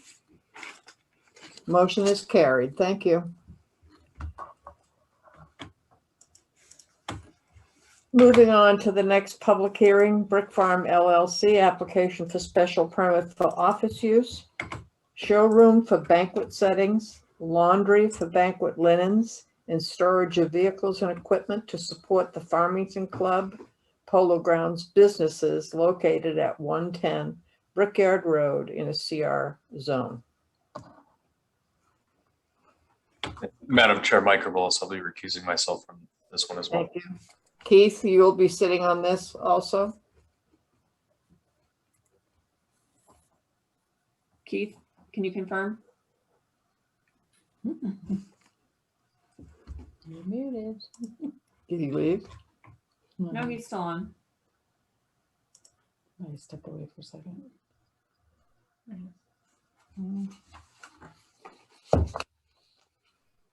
Like ping people. Hey, Keith, can you just acknowledge that you're going to be, the chair has assigned you for this matter because Mike's recused himself? I think we're having a little audio trouble, Keith. I'm sorry, I did have audio trouble, but I am back now. I missed the last like 30 seconds though. That's fine. Keith, it's Barbara. You will be sitting on this application as Brick Farm Road? Yes. Or Brick Farm LLC. Yep, no problem. Okay, thank you. The applicant ready? Yes, good evening, staff members, Madam Chair, and commission members. I'm David Fall, representing Brick Farm LLC for the property at 110 Brickyard Road. This application is for a change of use permit, special permit, because we've recently bought this property. The property was formerly the JME Graphics Company, commercial business. We intend to use this building as a combination of uses that will support the Farmington Club and Polo Club properties. No changes to the outside of the building, no changes to the site plan. We're making interior alterations to support a conference area, an office area, an area to set up different banquet setting arrangements for weddings or functions that happen at the Farmington Club, so we can show different offerings to potential clients. We'll be making a laundry room in there, which will launder the banquet linens, employee clothes, napkins, and things that support the banquet functions that we have at the Farmington Club and at the Polo Club. And then the balance of the open warehouse space, which was really the print shop before, will now be used for storage of all things. And we have many different items, so everything from banquet tables, trays, and pans to vehicles and tractors and lawnmowers and things to support the operation of the Polo Club. We recognize this is an aquifer protection zone. We agree not to do any maintenance of vehicles and engines in that facility. The facility is connected to public sewer. The laundry equipment is conventional laundry, standard laundry. There is no dry cleaning operation going there. And just to be operated as a normal business. So that's pretty much what we have for the presentation. Questions from the commissioners? Patrick? No questions. Mike? Oh, Mike's not on this Mike one. is off this one. Okay, I'm sorry. Beg your pardon. Inez? Just curious, what your hours will be. So the hours will, for normal operation of people in that building, it's probably between 7 to 6 Monday through Fridays. But it'd be open by appointment for banquet customers who might come in. They want to come evenings or weekends when they have opportunity. So we make it available to them. If there's a function going on at the facility when we may need to run and get something, we would access it then. Okay, thank you. Marcy? No questions. John? Are you connected to the other businesses there? Yes, we also own the other businesses. Okay. So you're a third business in the same area. That's right. Thank you. Keith? I have no questions. Thank you.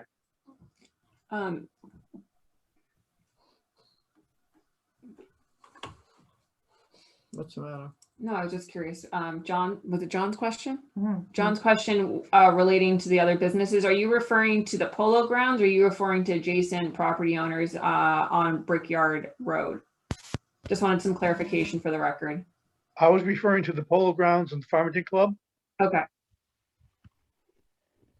That was Thank you. that was my understanding also. Okay, that's fine. I was on a different page. Thank you.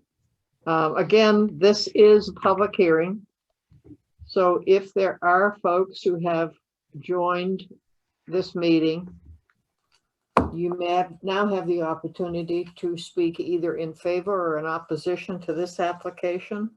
You're on Zoom, raise your hand on the Zoom and you'll be recognized and be allowed to speak. I see no hands raised at this point in time. Again, this is a public hearing. If you're interested in making a comment, please raise your hand in the Zoom function. There are no hands raised at this time. There are no hands raised. And so I would go back to the applicant. Do you have anything you'd like to say before I close this hearing? Nothing to add at this time. Thank you. Thank you. With that, I will close this public hearing and I'll look to the commission for a motion in a second. This is Ines St. James. I make the motion to approve the application from Brick Farm LLC for special permit for office use, showroom for banquet settings, laundry for banquet linens, and storage of vehicles and equipment to support the Farmington Club Polo Grounds businesses, CR zone, as presented. This is Marcy Schwartz and I second. There is a motion and a second. All in favor? Aye. Aye. All opposed? Any abstentions? Motion carries. Thank you. Our final public hearing tonight is Town Plan and Zoning Commission application for the Affordable Housing Plan. Good evening, everyone. This is Town Planner Catherine Kramer. I'm also have on the line Pat Gallagher from SLR. We're going to do a brief presentation as I have presented the Affordable Housing Plan to you all, as well as Town Council, Economic Development Committee, but this is a public hearing and there may be people online that have not been a part of this entire process. So the Affordable Housing Plan is required by Connecticut State Statute Section 830J. And this requires that every 5 years, a municipality shall prepare and adopt an affordable housing plan. The town of Farmington received a grant to help us conduct studies and develop this plan. And so we have brought in SLR to help assist with the development of this plan and help assist with outreach, engagement, and developing the webpage and drafts of our affordable housing plan. So the process has been, and we have tried to make this incredibly transparent with our website. Through this website, we have conducted community surveys. And then with the assistance of SLR consultants, we have done a housing need assessment, hosted community workshop, and hopefully the goal has been to develop a community-driven plan that reflects Farmington's values and priorities, so that we create a plan that helps propel Farmington into the future and helping the town maintain affordability. So I'll turn this over to Pat and he can walk through some of the details of the website survey and process. Hi, everybody. Thanks. Pat Gallagher with SLR Consulting. So I'll go into a little more detail about our process. So we launched a project website back when we kicked this off in early 2021. Really wanted to have that conversation, that two-way conversation with the community, provide some education on what affordable housing is, what it looks like, and provide some case studies of what other municipalities across the state are doing. We had over 2,000 page views, which was great, which meant we had a lot of good reach in terms of educating folks on our project. And then we also solicited input through our community survey, asking questions on local housing needs as well as community values. As Catherine mentioned, really wanted to make sure that the recommendations within this plan align with the longstanding values that, that make Farmington a great place to live. And so we had over 300 respondents there. We also did a data-driven needs assessment, and one of the key findings was that there's significant needs among current Farmington residents, and there's particular populations that have higher housing needs than others. Low-income households, so that's folks who may be working lower-paying jobs, seniors who may be on more of a limited income, or persons with disabilities. Young adults also had disproportionate housing needs, as well as renters and single-person households, and all of those groups are likely to have lower incomes than the average Farmington household. We also want to recognize the progress that the town has made. Most recently with the awardance of a moratorium, which recognized the progress that the town has made at developing additional affordable housing units. And if we look at Farmington relative to the other communities within the Farmington Valley, the town has the highest share of housing units that meet that statutory definition as affordable. And so it's great that we had this to build off of, so we're not really starting from scratch. And then we also had a community workshop this spring to start looking at potential strategies and provide some guidance to our team in terms of what direction the community may be most supportive of. And so really taking all of the input we received, looking at the data analysis, and as Catherine mentioned, really drafting those community-driven recommendations that can hopefully propel the affordable housing discussion forward within the community.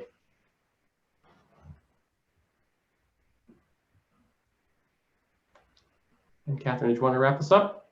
Sure. So we have had our draft affordable housing plan posted on the website since May with my email to receive and solicit any feedback, comments from the public.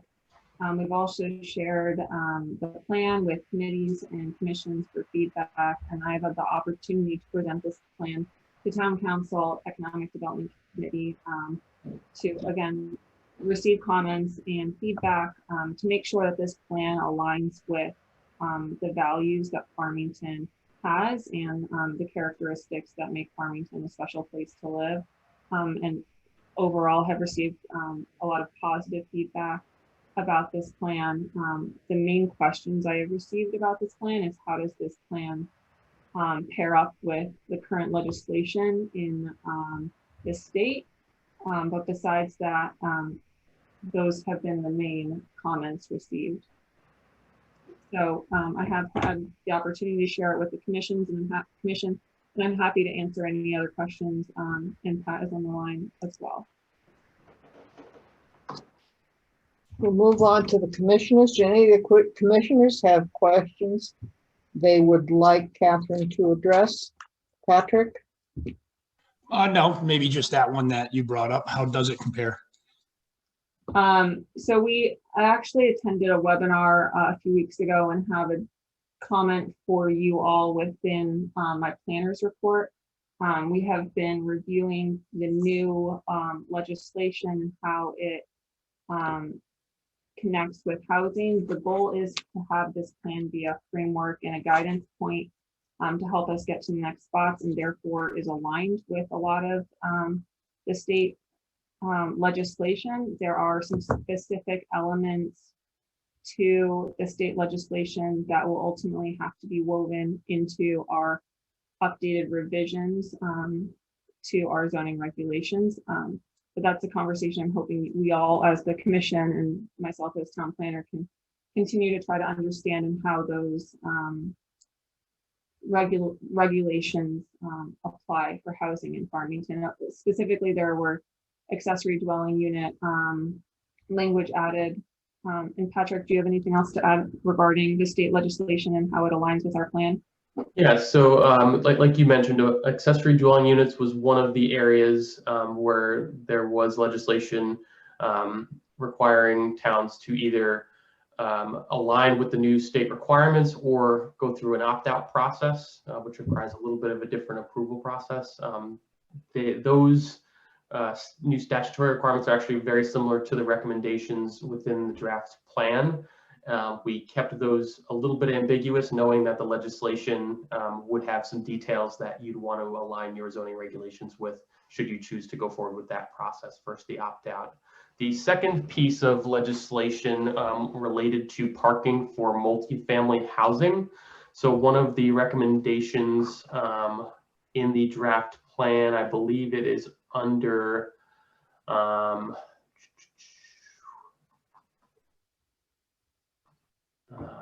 either action 4 or action 5, where parking regulations for one family or one unit or one bedroom multifamily apartments are now capped at 1 parking space per unit and 2 parking spaces per unit for 2 or more bedroom units. So that would require amendments to the town's zoning regulations as well. And so that recommendation does align with the new statutory requirements as well. That's actually under 5.2 is the parking recommendation.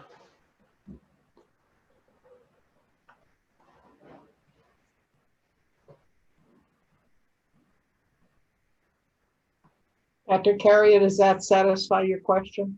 Yes, I apologize. Yes, it does. Thank you. Mike? No questions. Just thank you to town staff for putting this together and all the meetings with the community that were held online. It's good to me. Thank you. Inez? Yes, so, you know, I'm glad that the numbers for Farmington are where they are. We're starting at a better place than some of the other, you know, towns. So it's a better place, I guess, to start from. And, you know, I'm very happy we're doing this because, you know, forever, I think when we thought of affordable housing, you know, I think people thought it's the, you know, HUD homes or the high-rise buildings with high crime area. And that's not what it's about. And I do think that we need to invite more people to our community and to our town. So it's not just about home ownership, right? And, you know, if you're working in a restaurant as a young adult or a store, you should be able to afford to live here. So I'm glad that, you know, we're doing that because I do feel that we need to do more. We're not doing enough. And ultimately our community will be stronger. I have more comments, of course. So in my my little brain, I was hoping that affordable housing, you know, it's part of the review process, not whether we should have it or not. I guess I didn't get the zoning map change portion of it. Maybe that somehow connects to the state regulations. So I guess that's a question. And then the second portion is, so what are we approving today? I'm sorry to have like such a basic question. No, it's a good question to clarify. So this is the affordable housing plan, which is designed to be a framework and guiding document similar to how we have a POCD, and a document that we can refer back to see where the town aligns and where we want to direct our regulations moving forward. So from this point, we as a commission will have proposed text amendments to our zoning regulations to help us align with these sorts of goals that we have drafted and strategies we have drafted in this plan. So it will be an ongoing dialogue and process to get us to have this affordable housing plan. There will still be site plan reviews for different developments that would have affordable components. For example, some of the things within this plan are to host developer panel to see how we could possibly have an inclusionary zoning process, element within our zoning regulations. But as a town, we don't want to come in and say, we need to do X percentage of inclusionary zoning for all projects, not knowing if that would actually work for developers, and having a better understanding of fee in lieu of inclusionary zoning requirements and things like that. So this is a guiding document that's designed to help us get to the next step of 10%. Does that help, Ines? Yeah, or more. I just, I think the developers do a pretty good job looking at communities, you know, and what they're planning to build. Mm-hmm. That's my opinion, of course. And of course, we have this commission, you know, too. But you see it, the plans that come in front of us. They're very well thought out about, you know, the nature and the look of communities. So changes. So I've read it 50 million times. I've participated in the survey. I didn't. That was the extent of what I have done. So changes to this document, there will be like a living document ongoing. So this document, and Patrick, do you want to talk about where is it?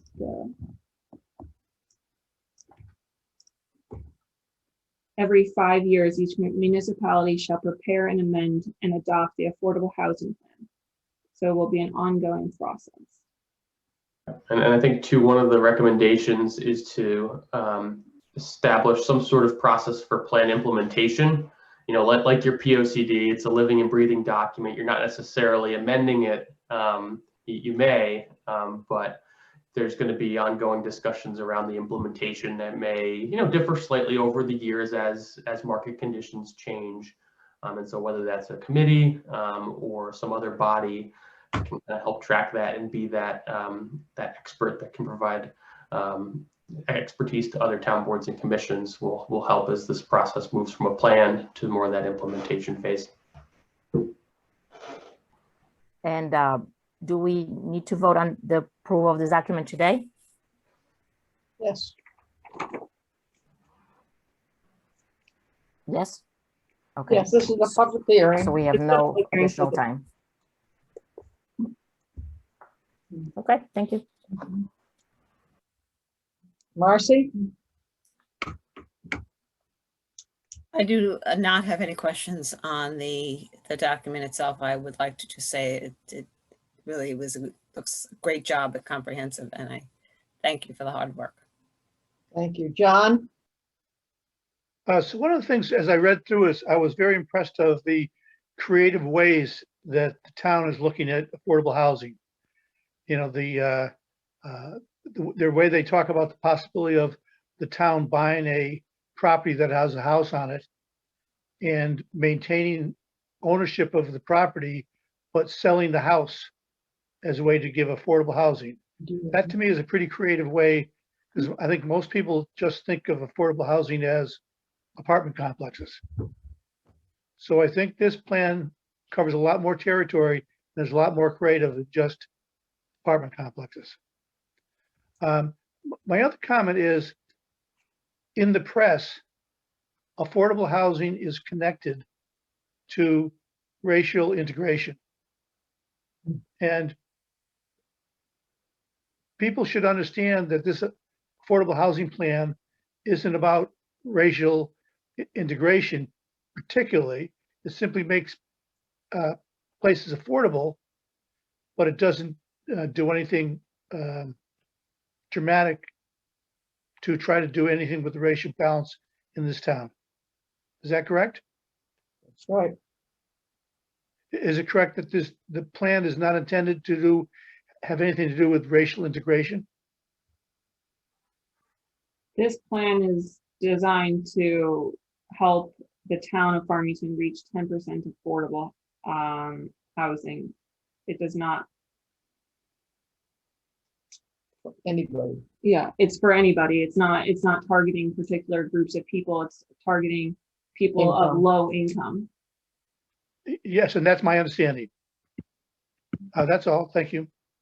Keith? I have no questions. Thank you for all your hard work, town staff. Appreciate it. Okay, again, this is a public hearing. If there was anyone who has joined the meeting via Zoom for comments, please raise your hand and you will be acknowledged and you'll be able to either speak in favor or in opposition. Thank you. This is a public comment. I will call on the hands raised. Jay Toolin, you're now welcome to speak. If you just address the commission with your name and address, please.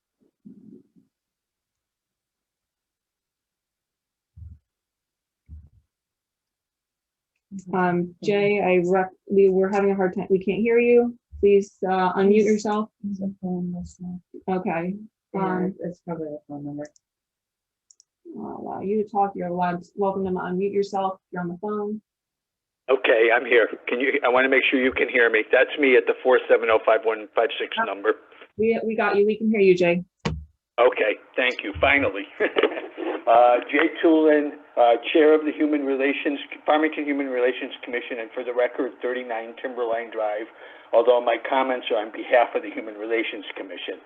I'm here to speak in support of the portion, although the plan draft seems very acceptable, my purpose is to speak on the specific portion of the plan that addresses adding universal design provisions to the zoning regulations. I believe that's section 5.3 and 5.4. I'll also add that I'm very pleased to see that the needs assessment is acknowledging persons with disabilities, which is really my main purpose in speaking up. So here goes. The Human Relations Commission has been a strong advocate for inclusion of universal design for the recently approved FHS building project and the Village Center project. It's our strong belief that appropriate accessibility for all community members is essential. I would point out that in the massive infrastructure bill proposed by the Biden administration, there is language that addresses accessibility guidelines that would finally become mandated if that legislation is enacted and is then adopted by the Federal Department of Transportation. This might seem like a bit of a stretch, but I believe that this, and we feel that this further illustrates the commitment and need to improving accessibility for all, especially persons with disabilities. Finally, I would also point out that through my involvement with the Citizens Coalition for Equal Access in Farmington, I understand that there are community members with disabilities, in particular in various portions of Unionville Center, that would benefit and would be vastly improved if fair and equitable accessibility for all community members was available. It is therefore our belief that adopting universal design provisions to the zoning regulations would be a positive step, and to that end, we strongly encourage the TPZ, and the Human Relations Commission encourages the TPZ to enact this very important and beneficial language. If there are, I'm not sure exactly how this process works in that regard, but if there are other opportunities for us to speak on behalf of this portion of the draft, we're happy to do that. I appreciate the opportunity to address you. That's all I have to say. Thank you. Thank you, Jay. Is there any other comments at this point in time? Please raise your hand in the Zoom function.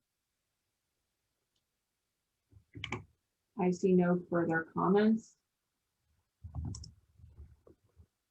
Catherine, as a planner, is there anything else you'd like to add before I close the public hearing? No, I just appreciate everyone's involvement up to this point. It's a collective process, and these types of plans aren't successful unless you all as a commission and the public stays involved. So I appreciate all of your effort and time reading and providing feedback to myself and our Affordable Housing Plan Committee. With that, I will close this public hearing. Commissioners, we need a motion and a second to accept the application for the Affordable Housing Plan. This is Inez St. James. I make a motion to accept the application for the Affordable Housing Plan that's presented by our town planner on behalf of Town Plan and Zoning Commission. May I have a second, please? Patrick Carrier, a second. Thank you. There's a motion and a second. All in favor? Aye. Aye. Aye. Opposed? Abstention? Motion carries. Thank you. We'll move on to the planner's report. Yes, and as I briefly mentioned in the Affordable Housing Plan update, we have been tracking the ongoing legislation, and in the most recent legislation cycle for the General Assembly, there have been new rules and regulations regarding development and land use procedures, and this is stuff that impacts us in our office as well as you all as a commission. So it is my plan to circulate some documents with you all this week. It has updates for the accessory dwelling units, multifamily housing, outdoor dining, recreational cannabis, traffic and parking, land use approval, expirations, other zoning requirements, meeting procedures, GIS, commissioner training, and ZEO credentials. And so I would appreciate, I will send this out, if maybe we can have a conversation at our next TPZ meeting before we all adjourn for a little summer break, that we can have a conversation about how some of this stuff impacts us as a committee, and how we'll start to incorporate some of these updates within our regulations. So this is just a heads up that I'll be sending this out, and I hope you all will be able to find some time prior to our next meeting to familiarize yourself with some of the things that are happening at a state level and how they're going to impact us at a local level. So, I will be following up with you guys later this week. If anyone has questions, we can talk about it now. Otherwise, we can. Can we talk about, and thank you for doing that because it's something I've been following. I know Matt brought it up last time, so thank you. Yeah, I'm trying to compile the best information that's. We appreciate it. Yeah. Because there's a lot. Thank you. Talking about future meetings, are we going in person or not yet? So it is my intention and with your all support to keep this meeting in July remote, and then hopefully September we can all start in person, all comfortable and safe that way, if that sounds reasonable to you all. That was part of the regulations and the updates here is how we are allowed to host our meetings and whether we're allowed to stay remote, stay hybrid, do all in person, and those regulations were kind of a moving target prior to this these laws being passed in this most recent session. The Zoom has been great. Thank you. I don't know if you wanted our opinion, but here is mine. Give me our opinion. Zoom has been super grateful. Site plans on a laptop, not so good. So I am looking forward to coming in September, and I've been vaccinated. I feel comfortable. Anybody else have comments? Okay, move on. We need a motion on the minutes. I was actually going to ask one more question. Did we change? It's so much easier for some reason to access data for this meeting. Is SharePoint new, or am I just clicking differently? No, it's just different. So I have used it a handful of times. The Midpoint Development Project, when it came through for the special permit and the landing the zone, and with 402 Farmington Ave, I used it just because of the volume of information. Quite honestly, I did it this week because there was so many different attachments and some of them were quite large. It would have resulted in like 6 different emails. So I just threw it all into one. I like it. I love that.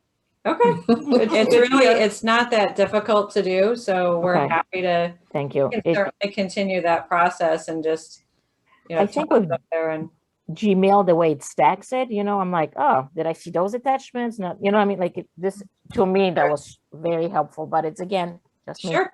No, it's easy to do. So if, we can certainly do that if others, I know we haven't really heard anything one way or the other, but from anyone else, but it's easy enough to do. It really gets you all the same information and it's there in one location rather than, as you said, jammed in your email and perhaps buried. So. Never buried. I read everything. Yeah, no, we appreciate it. Well, thank you. It was very easy to access. I agree with that. Okay. All right. Good. Sounds good. Yep. All right. Thank you. I appreciate the feedback. Thank you. I will make the motion since I feel like I'm channeling Matt. I'll talk to him. He'll get a kick out of it. All right. Ines St. James, I make the motion to approve the minutes of the June 21st, 2021 Town Plan and Zoning Commission meeting. Have a second, please. Second. Marcy Schwartz, I second. There is a motion and a second. All in favor? Aye. Aye. Opposed? Abstentions? Any corrections? Motion carries. Thank you. Thank you all. Good night. You are adjourned. Thank you very much.